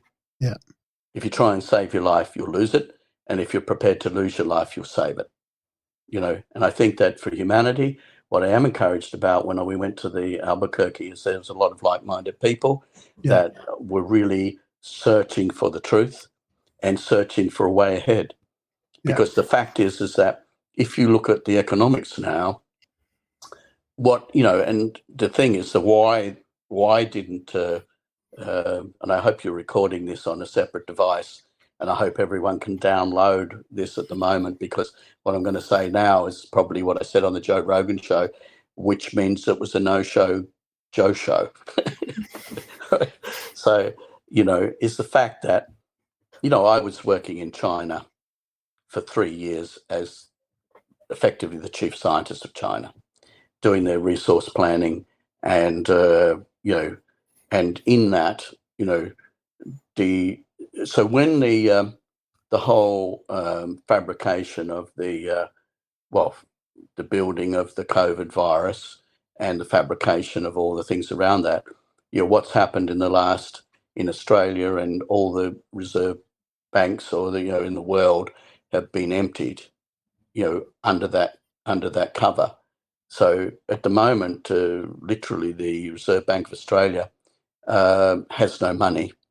It was, all, sold. The reserves were given, and same in New Zealand, and the same throughout the whole world, is that, the base of all our currency, or the reserve currencies and the reserves for the banks, has all been stolen, under the cover of darkness. And so basically all these truths, they don't want people to know, because effectively, if you're going to you've already removed 80% of the truth from society. You've removed 80% of the maths, which physics and chemistry are based on. You've removed 80% of the language, so there's no link back to the past. You understand? It's just an act of disempowerment. Yeah. And I just take good and evil as being very simple, is that, good is the act of empowerment, whether that's in a relationship or the relationship with the government or anything. If someone empowers you, it's a good thing. If you're disempowered, it's a very bad thing. Yeah. Yeah, I've never forgotten when you told me that. That stuck with me because it's a very simple, awesome definition of good and evil. I love it. Yeah. And so, Mhm. and the thing is that, Roland Perry's writing the second book at the moment. As I said, my last assassination attempt, which was serious, was in India. Yep. So, and that was this year. So, and it's just all the things around that, all the equipment that was meant to be sent there for the conference didn't arrive. The machine, when we did build the machines, they were sabotaged, and then they were stolen and hidden. And then I was blackmailed into having to pay £8,450 to get back the machines. It was hell on earth. And nobody consciously would decide, to go through all this crap Right. and shit and Right. hell, right? And that's why I think that, that the simple act of, as I said, the person who managed my infusion with the plasmoids and got me in all this trouble will be at the Cosmic Summit, and he is going to give a lecture on how he infused them, because what the Bible says in Habakkuk is write it clearly so others can follow. What my Tibetan teacher said was that, Malcolm, you're just going to want to stay on your island. I know you're going to end up on an island because I know what happens, because your frequency is different to everyone else. And if you're going to have the peace and the still, and if you're going to be the still center that creates this hurricane, then the enemy, the demons, are going to want you to lose your peace. And I have lost my peace since I came back into society, because the stupidity and the as I said, I'm not as good a man as Martin Fleischman. He said that, on 60 Minutes, in contrast to George Soros, who on 60 Minutes says that the best, and his face lit up like a Christmas tree when he said, the best time of my life is when I was sending the Jews to concentration camps and stealing their property. The same man that destroyed Thailand by shorting their currency and thought it was a great thing to send everyone into poverty and oblivion, and also, let's talk quite bluntly, who are these evil people? Who is Bill Gates, right? Who is he to decide that the optimum population for the earth is 500 million? Yeah. None of us that we're talking here are going to be part of that 500 million. We're going to be part of the 7.5 billion that are gone, right? So how do you do that? With a toxic vaccine that's actually a poison that you convince everyone is great. And, you look at the Wuhan lab. Well, that was built in 1956, and if you can find it, because it's all been wiped off the internet, but there's 3 books written by Chinese generals, right, about their strategy. They learnt World War III did happen, and it was, China trying to get revenge on Japan by invading them. They had to come through South Korea, which they did. And then obviously they lost that war, and they lamented, their general lamented in 1956 at the opening of the Wuhan lab, that we can't beat the UN in conventional warfare. We can't beat the US in nuclear warfare. But what we can do, and this is 1956, what we can do is create a virus that specifically targets Western men, right? and women, so that the spike protein will turn everyone infertile. And if everyone's brain dead stupid enough to take the vaccine and then the booster vaccine and then ignore the fact that deaths are now 16% above the normal average deaths and 22% when they ran the 1 month test here in England, the deaths spiked up to 22% above average when they used the 5G. So what's the 5G? It's the frequency of the spike protein. Now, our people perish through lack of knowledge, but those who bring the knowledge, like myself, have to accept their own death to do it. And fear is the expectation of inadequacy, and I'm not inadequate. I know where I'm going. The soul within which the body grows survives. And when I talk about the prophecy was the prophet of the Great Southland, which was what I was told was what I was when I was 16. The avatar. Now I didn't know what an avatar was, and I didn't know what there's nothing about me that's, I think it's sad that if I'm the one that has the level of integrity and what's the other word? Integrity and intent, pure intent. Yeah, that and I was delivered that. Then that's a sad thing for humanity, because out of 8 billion people, I'm the one carrying a burden which is unbearable, but you have to bear it, and you have to say the truth. And this is with the Cosmic Summit. I was aware that when I announced the implosive turbine, what I was announcing was really my crucifixion and death. Yeah, because basically the deep state and the entities that are currently in power do not want that knowledge to come out. Yeah. Right. They're scared of it because history has shown of the Vajra and of the implosive turbine, but also the delivery of the Ezekiel 37 staffs, I think earned my right to claim the throne of Scotland and to claim my Tasmanian Aboriginal rights. I'm 25% Tasmanian Aboriginal, and that's now as good as it gets.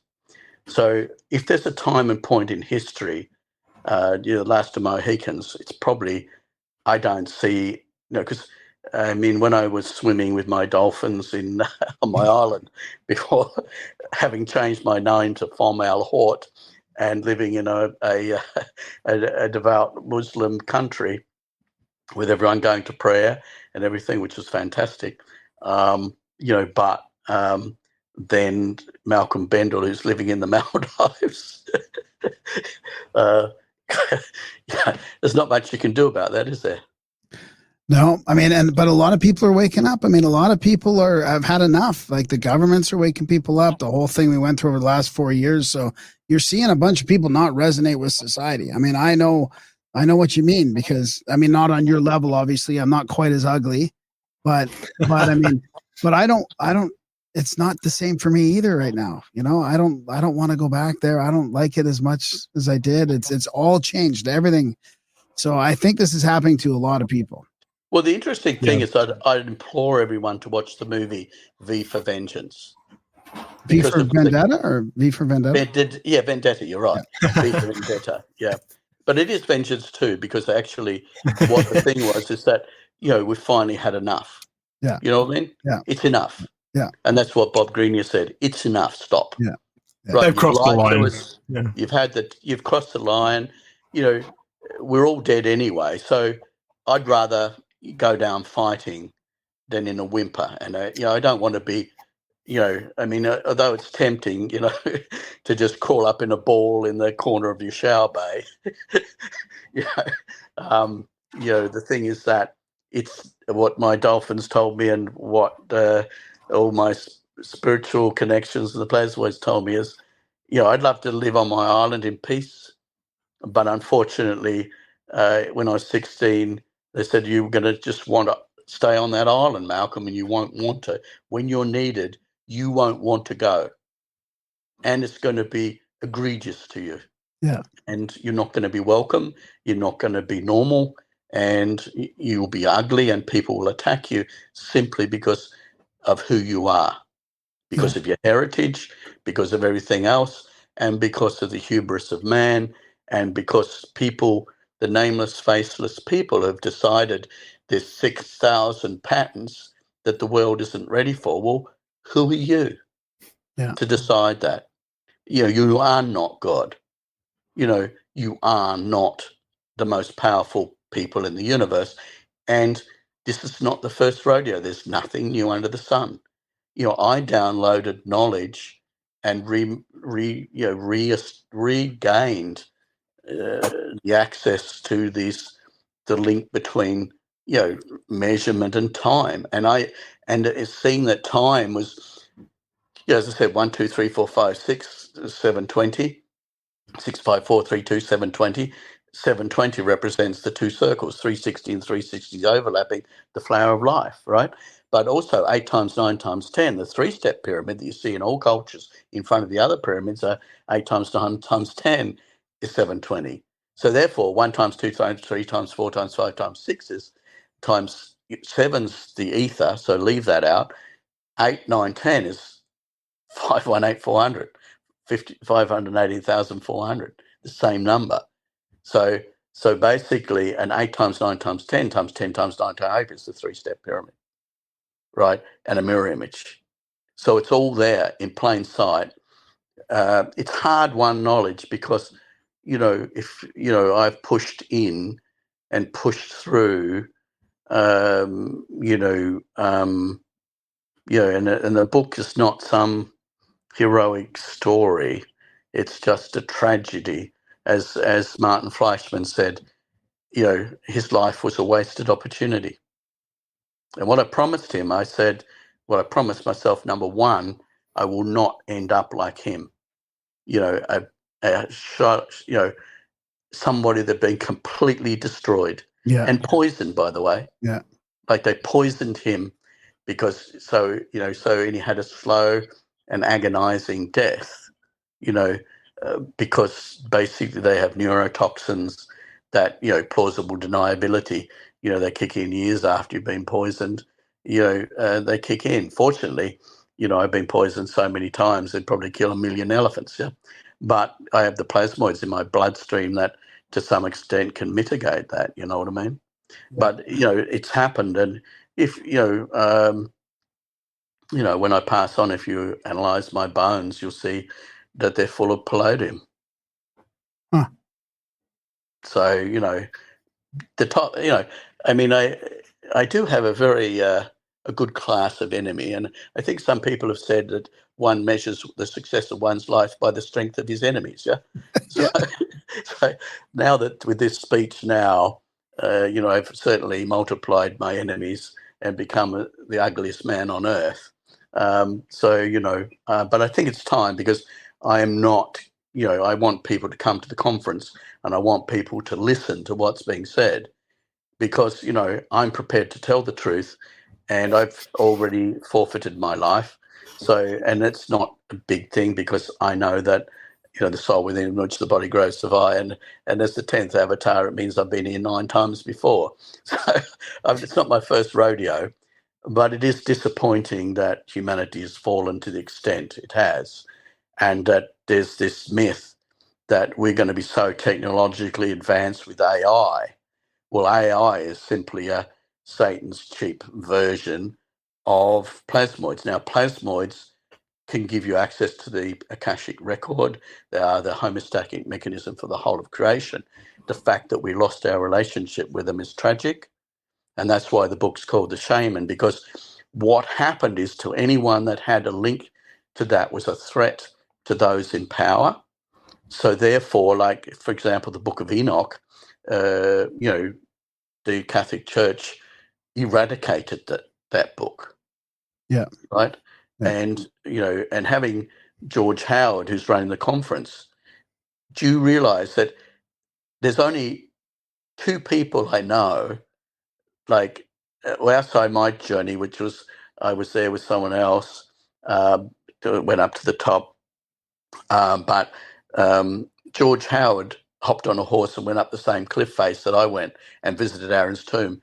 But at the base of that tomb, I think I forgot to say, when I handed the staffs to the head tribal leader, the Bedouin tribe, who've been protecting Aaron's tomb for thousands of years, recognized who I was, because their legend was that the prophet of the Great South Land would bring the staffs, to Aaron's tomb, because, and I did.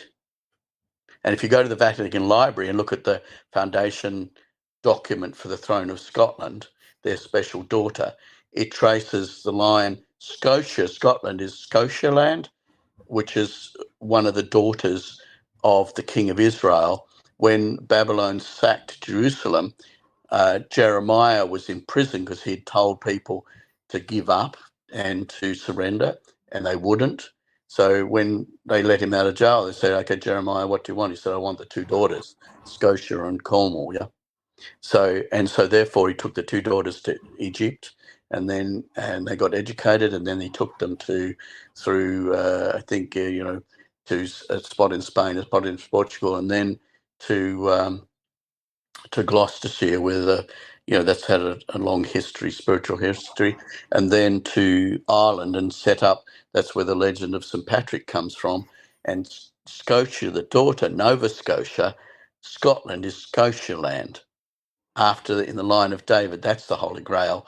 And if you read the book Adona's Life of St. Columba, which is still a Penguin paperback, which was one of the few books that came out of the Dark Ages, because St. Columba copied the Bible and was sentenced to death because he wanted everyone to have a copy of the Bible. Now, this is a good parable. So why did he want everyone to have a copy of the Bible? So everyone would know the truth. He wouldn't have the head of the Catholic Church telling them what the truth was. They could read the truth for themselves. It's a personal thing. A spiritual journey should not be something that is outside yourself. Right. It is an internal journey. It is not an external bureaucracy that determines, who is closest to God. It is the fact that we are a spiritual being. We are the frequency imprinted on ether, which is permanence at rest. The sun is an imprinting device that imprints time on ether to create matter. When you know that metric and that truth, it is easy using ball lightning to translate any element into any other element. If you fire the stuff into copper, which is Kenneth Radford Shoulders, right, proved that Martin Fleischmann's work was real, right? And proved yeah. it, right? And he developed the same tools, the plasmoid gun, the same plasmoid gun that Stanley Meyer had in his water car, who was assassinated by two Shell operatives, who claimed to be Belgium, because Shell Oil Company has basically, let's tell the truth. They, tried to steal my lease in Tasmania. They've attempted to destroy me, and they basically, resident evil on the planet. Basically they represent the concept that, in the same way as, when St. Columba copied a copy of the Bible, he was sentenced to death by the King of Ireland for copying the Bible. And so basically he went to war, and that's when the mist came down and he killed the King of Ireland, put his cousins in as the Kings of Ireland, and went to the Isle of Iona. And Iona means John. The Isle of Iona is John, where he wrote Revelation. So here's where it comes full circle. The 12 people, Oswald, who came with 12 of his knights and met up with St. Columba, was the legend of King Arthur. Knights of the Round Table. a round table, and that book, known as Life of St. Columba, was the first reference to the Loch Ness Monster. And that was in 700 AD. And that was in the Dark Ages where the Romans had left and everything was in turmoil. And Merlin was St. Columba. Wow. And he was the spiritual advisor. And he had, and this is the truth that everyone needs to know. I told this to the government in Singapore when I did the underground reservoir. I said, he said, my brother said, you're the prophet of nature. I said, yes. And you know what defines a prophet of nature? When I was at Iona and I was inducted as the King of Scotland, on the mountain there, the mound, it's really a granite island and it's a granite little hill there, that I was asked by two people on the top that I'll announce at the conference who was on the top of that hill. But anyway, they asked me a question. It's about 3 a.m. in the morning, and the question was asked to me, what's the difference between a man that worships God and a man of God? And I didn't have any smart answer.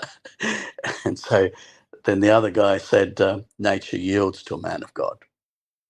And if you look at the life of St. Columba, he had control over the water, calmed the storms, did, all the miracles that Jesus did. So anyone who has that relationship, all that relationship is with the plasmoids. Jesus' relationship was with the plasmoids. If you look at all the iconology, you look at the spaceships in the background on Leonardo da Vinci's painting, of the, it's all there, right? That the knowledge there is all based on the realization that plasmoids exist and that they are the future of humanity. You cannot go from where we are now forward, because when you have big cities, their energy, they take so much energy to run that if you have, basically, as I said, with the oil industry, what we can do is literally pay more from the oil to use it as a reservoir battery that we can charge up. Because when we have sunspots now, the telluric currents run around the Earth and they charge up the oil fields. The oil fields are the capacitor in the circuit for the Earth. Why we have, more climate, variations is not because of CO2. It's absolute rubbish. CO2 is plant food. It is not our enemy. We are CO2's enemy, and we are our own worst enemy, right? Because no one's prepared to tell the truth. Yep. So, and if you know the truth and you know the plasmoids exist, the Vajra exists, as ugly as I am, and as, I think my thing is that why did I download the knowledge? Because I had the heritage, I had the genetics, and I believe there's something in that as well. I think genetically, the Tasmanian Aboriginals, didn't get cold and just spent their days, basically just singing and dancing because, they weren't material. I mean, there wasn't even a word. And even with even the Australian Aboriginals, they never had a word for possession. They don't own anything. And I don't want to own anything now. When I was running the oil company in Tasmania, I had my 5 cars in the driveway. I had my Mercedes and my BMW's Sports with the M4 engine. I had Land Cruiser, Land Hilux, and a Discovery, in my driveway, in my 4-story mansion, and the same as Marco is I don't have any need for that anymore. I think, it's not a vow of poverty, I suppose all people that bring what's needed, there is a sense of sacrifice, but there's also a maturity in the fact that, really it's all God's creation, doesn't belong to man. Man's building God's image. He has an authority and he has an inheritance there, but we seem to have denied our inheritance. I mean, the abysmal thing the founding fathers also with America would be turning in their graves because they developed a constitution which were inalienable rights, which the British, who were oppressing everyone then, they had bridge taxes, road taxes. They were abolished by the constitution, and that evil's come back in again because, what you wanted was people, when you're free indeed. That means you're not taxed. Yeah. And basically, now you have the attack on the Constitution where you want to disarm people. And what a little known fact too, which I like, that Australia is linked to the US is to an important link as well, because basically I'm returning the favour. If it was not for the CIA and the US Navy, I would be dead. They hid me, from Shell for a year in safe houses before we announced what Shell had done to me in Platts Oilgram News, written by Jim Norman, and it brought down the board of Shell. That's the truth. Wow. And that's why, and that the board of Shell was brought down. Why? Because they had fraudulently posted reserves. And by the way, let's talk the truth again. This, do you realize that your company, the American company, which is ExxonMobil, right? Do you realize that they bid for the offshore licenses for, Nigeria? $6 billion. They didn't get the licenses. Why?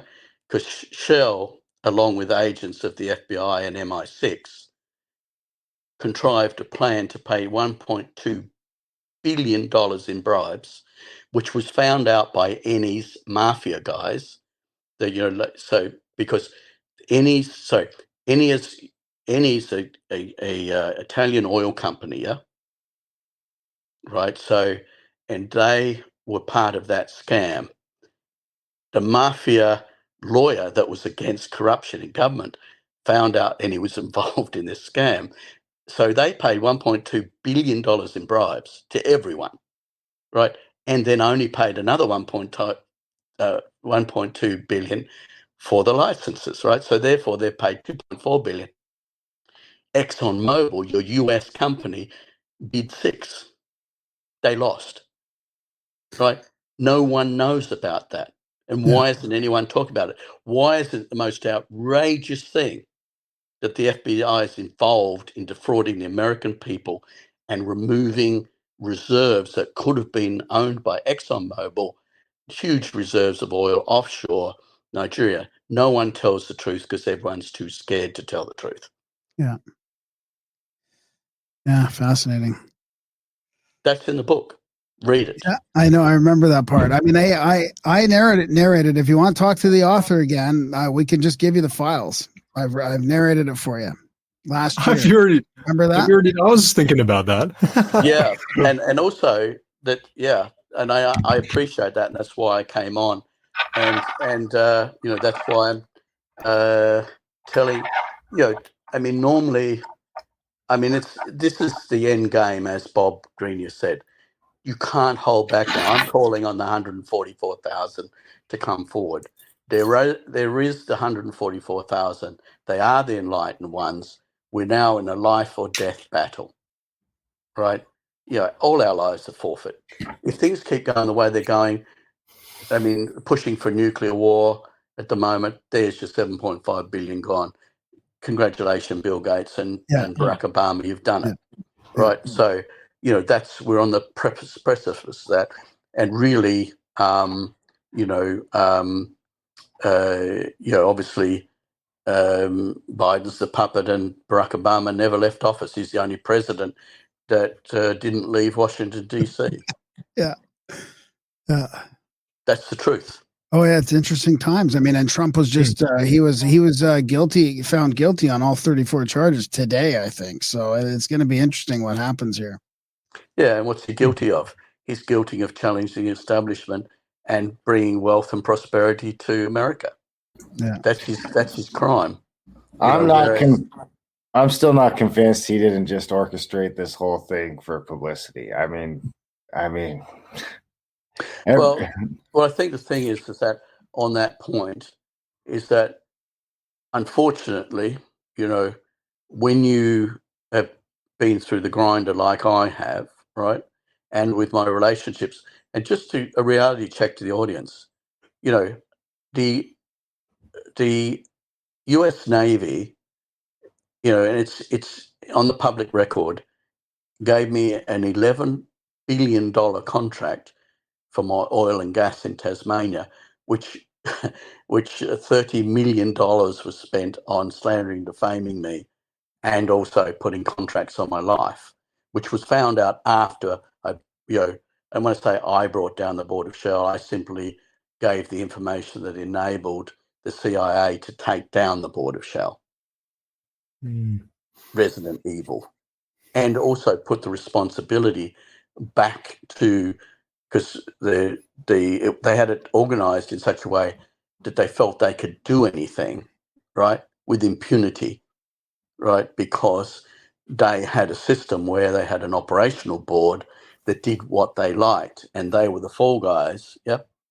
But mind you, after that fraud, which was, remember, they had booked was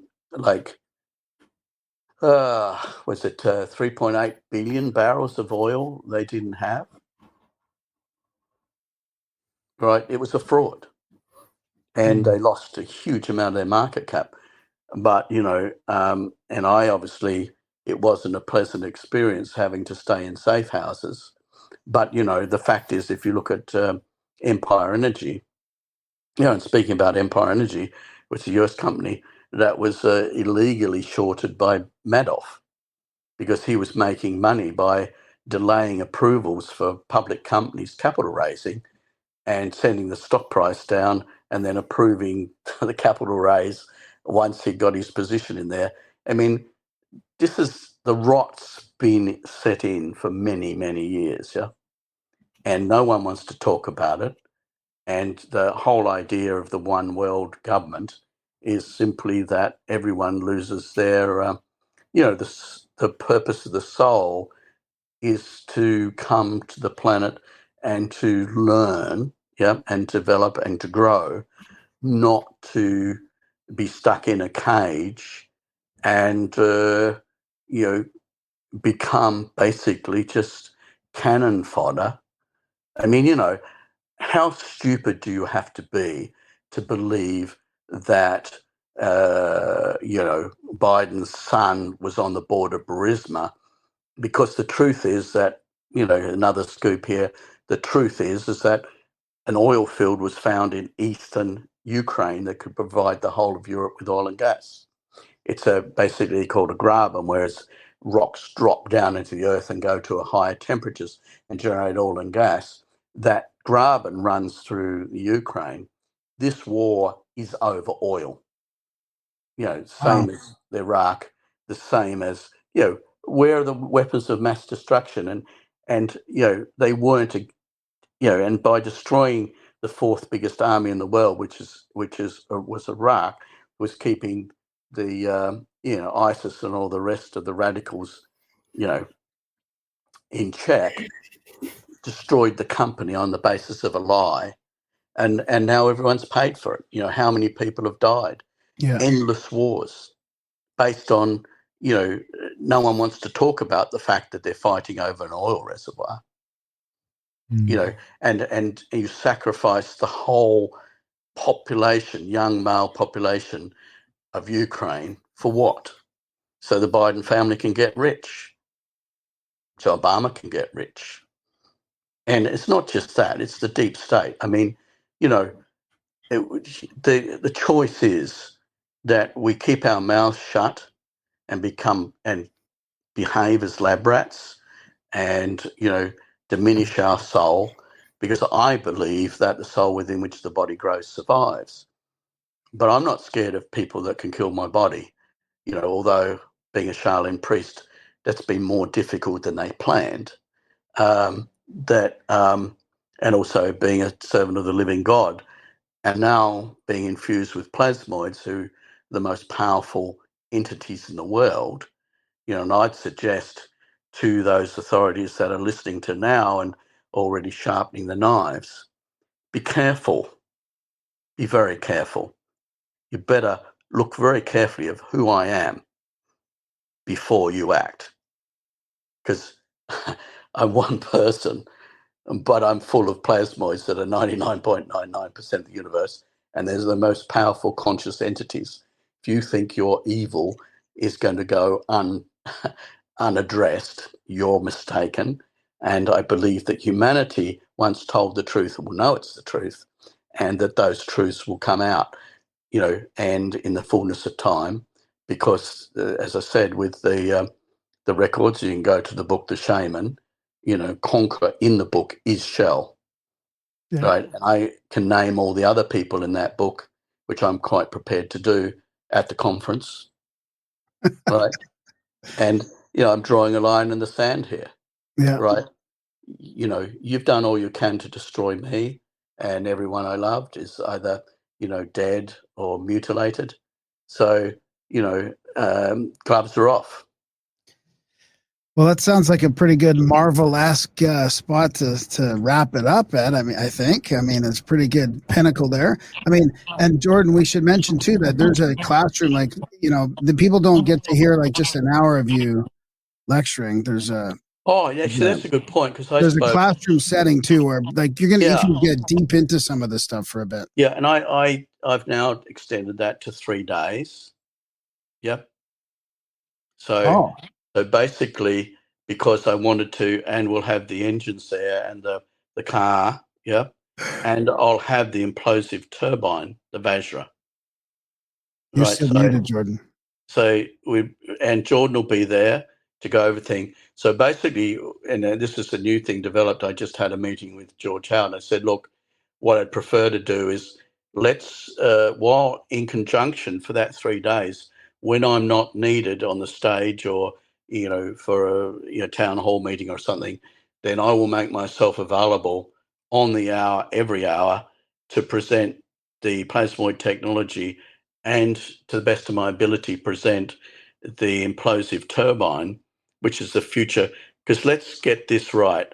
The implosive turbine, compared to the current F-35 fighter, is 5,000 times more powerful, 450,000 miles an hour, as in Winston Bostic's. He was the chief physicist of the US government back in 1957 when we had this. So this technology, ironically, was just, documented, and the first plasmoid gun was documented back in 1957, a year before I was born. I was born in 1958. Yep, at 8:30 in the morning on the 9th of December in Launceston, Tasmania, Australia. 25% Tasmanian Aboriginal, heir to the throne of Scotland, and in the line of David and Enoch.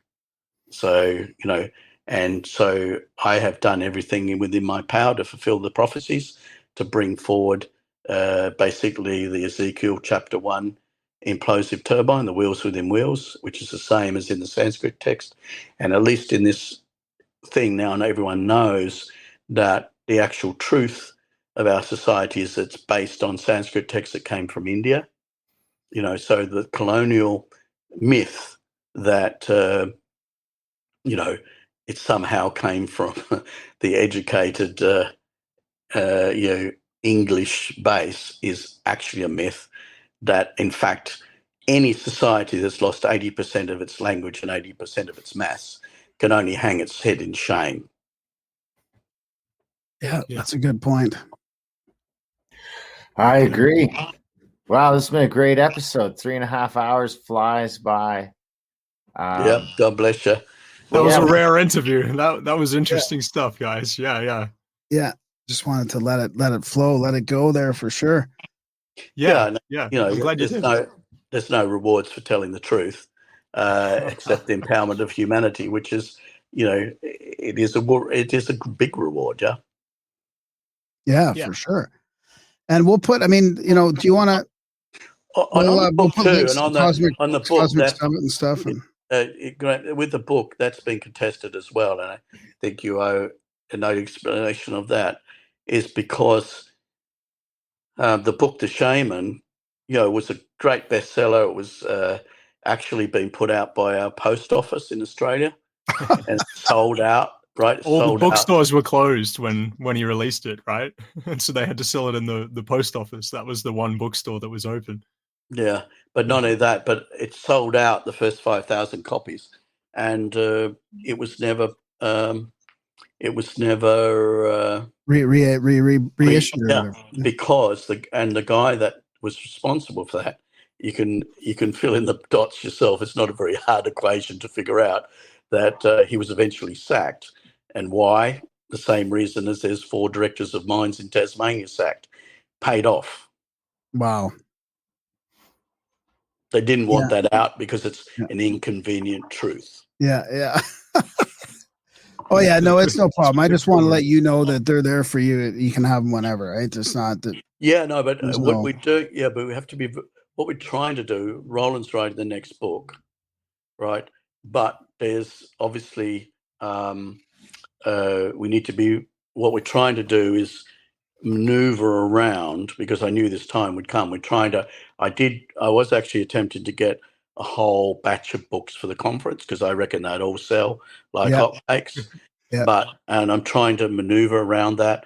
I think through Amazon or somebody who can do that for us. But because I think at the end of the day that the only chance of saving our society from complete collapse, is restoring the ancient knowledge and people aware of the fact that if we want to go to the next level, it is not through universities. It is through spiritual enlightenment. Yeah. And if you're not spiritually enlightened, you have no chance whatsoever in the world of realizing this knowledge. Yeah, I love that spiritual aspect of your stuff. So is there links to stuff that you guys want to talk about, want to mention? I'll put them in the show notes, but if you want to mention your Strike Foundation or... strikefoundation.earth and, of course, Alchemical Science. I think the Cosmic Summit 24, I'd implore people to go there because, everyone that's going there in one way or another has been, threatened or actually, the first time, I think, for George Howard, who's running the conference, someone rang him from my phone. Yeah, he had someone speaking a different language call him, like yesterday or something? From my Malcolm's phone. And then he called back, got the same guy, and then got Malcolm again later. So, yeah. Fun stuff. So, the attempts to shut me down, declaring my phone stolen, and just shutting it down. You're trying to shut us down. So, but, as I said, the truth has been told and let the chips fall where they may. We will, right on. We will do. Yeah. All right. Jordan, what about you? Alchemical Science? Yeah, that's it. Come check me out on Alchemical Science, talking about all of this stuff. And Johanna James with Funny Old World. It's another, been another. He's done some good videos. Yeah. And then Alpha Prospects, who have been supporting us, who basically Alpha Prospects facility in Thailand was where I did a lot of the research and development work. Yeah. And so funded a lot of these prototypes and correct. Yeah. Yeah. So that's still very active. And so, we need support because, obviously the deep state has focused on us, for good reason. You know what I mean? For good reason from their point of view, because what can they, it's the fear that they're losing control. Yeah, exactly. It's a natural reaction. Yeah. Yeah. And the fact is that every time they're defeated by the avatar. Yeah. And the avatar is defined as the man who brings the Vajra that fires the Vidyut, Vidyut, which is the ball lightning, which is, irresistible force. is, remember, Lord Indra went and said to God, the demons are destroying the planet and they're too powerful to stop. Right? So he was given the Vajra. And now the demons are trying to destroy the planet because they're trying to get the CO2 levels down to less than 150 parts per million. And we managed to get them up to 400.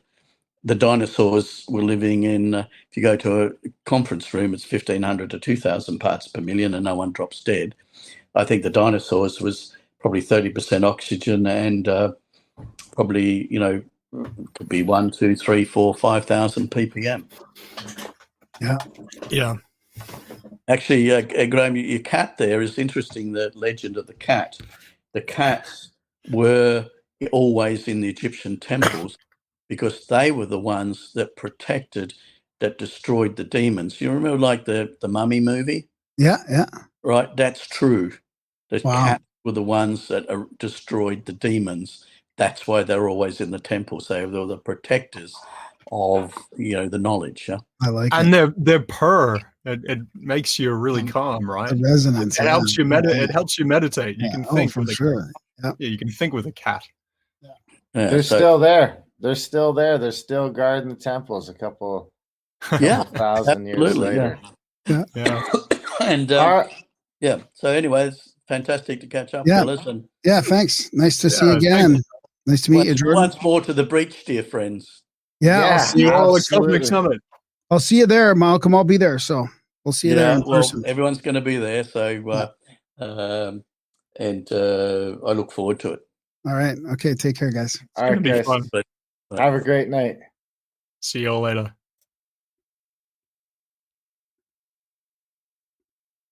And that was a chat with, I guess, with mostly with Malcolm, but also with Jordan. I mean, we'll almost have to have Jordan back on for his own episode. But how do you stop Malcolm? Sure. Yeah, we should for sure. I mean, I'm a kind of speechless. I don't even really want to do much of an outro here. It's just I think Jordan was with us. He just wanted to let Malcolm go and ramble, and we threw some stuff in there. But yeah, Jordan and I were talking a little bit about at the beginning. I mean, it's they've made a lot of progress over the last year and a half. I mean, they built a bunch of machines. They've done a bunch of measurements. Bob Greenier's going to have more results, so it's going to be interesting. A bunch of stuff seems to be coming together too, right? Yeah, from some crazy directions. So I mean, dude, I don't know that I couldn't even find an interview with Malcolm on the internet. So this is interesting. Yeah, because and he's listened to the Terence thing, and it resonates just like we thought it would. So that's just another interesting timing thing too with Terence on JRE. So big thanks to Malcolm for coming on the show. Big thanks to Jordan. Big thanks to you guys for listening. Even bigger thanks, you guys. We are listener supported. No sponsors, none of that stuff. If you found us through this interview, head over to grimerica.ca/support. Sign up for a monthly or make a one-time donation. Sign up for a podcast. Check out our other podcasts, Grimerica Outlawed at grimericaoutlawed.ca. And all the audiobooks. I mean, we're talking about a bunch of them there that Graham's narrated. So including the Shaman one, which isn't out, but maybe one day will be. But the Book of Enoch and all that other stuff is there. Adultbrain.ca. Other than that, we love you guys. Thanks for listening, and we will see you next week. Somehow I built a rocket ship out of the stuff dreams are made and popsicle sticks. Please look at my rocket ship schematics. Tell me you can fly to the moon. Tell me I'm not a lunatic.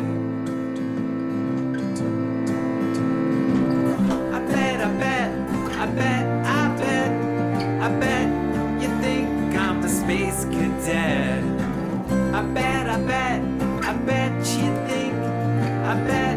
you think I'm the space cadet. No regret, I do not fret, 'cause I am a space cadet. In my hands I have a gas can and matchsticks. Yes, Earth is my home, but I need a vacation.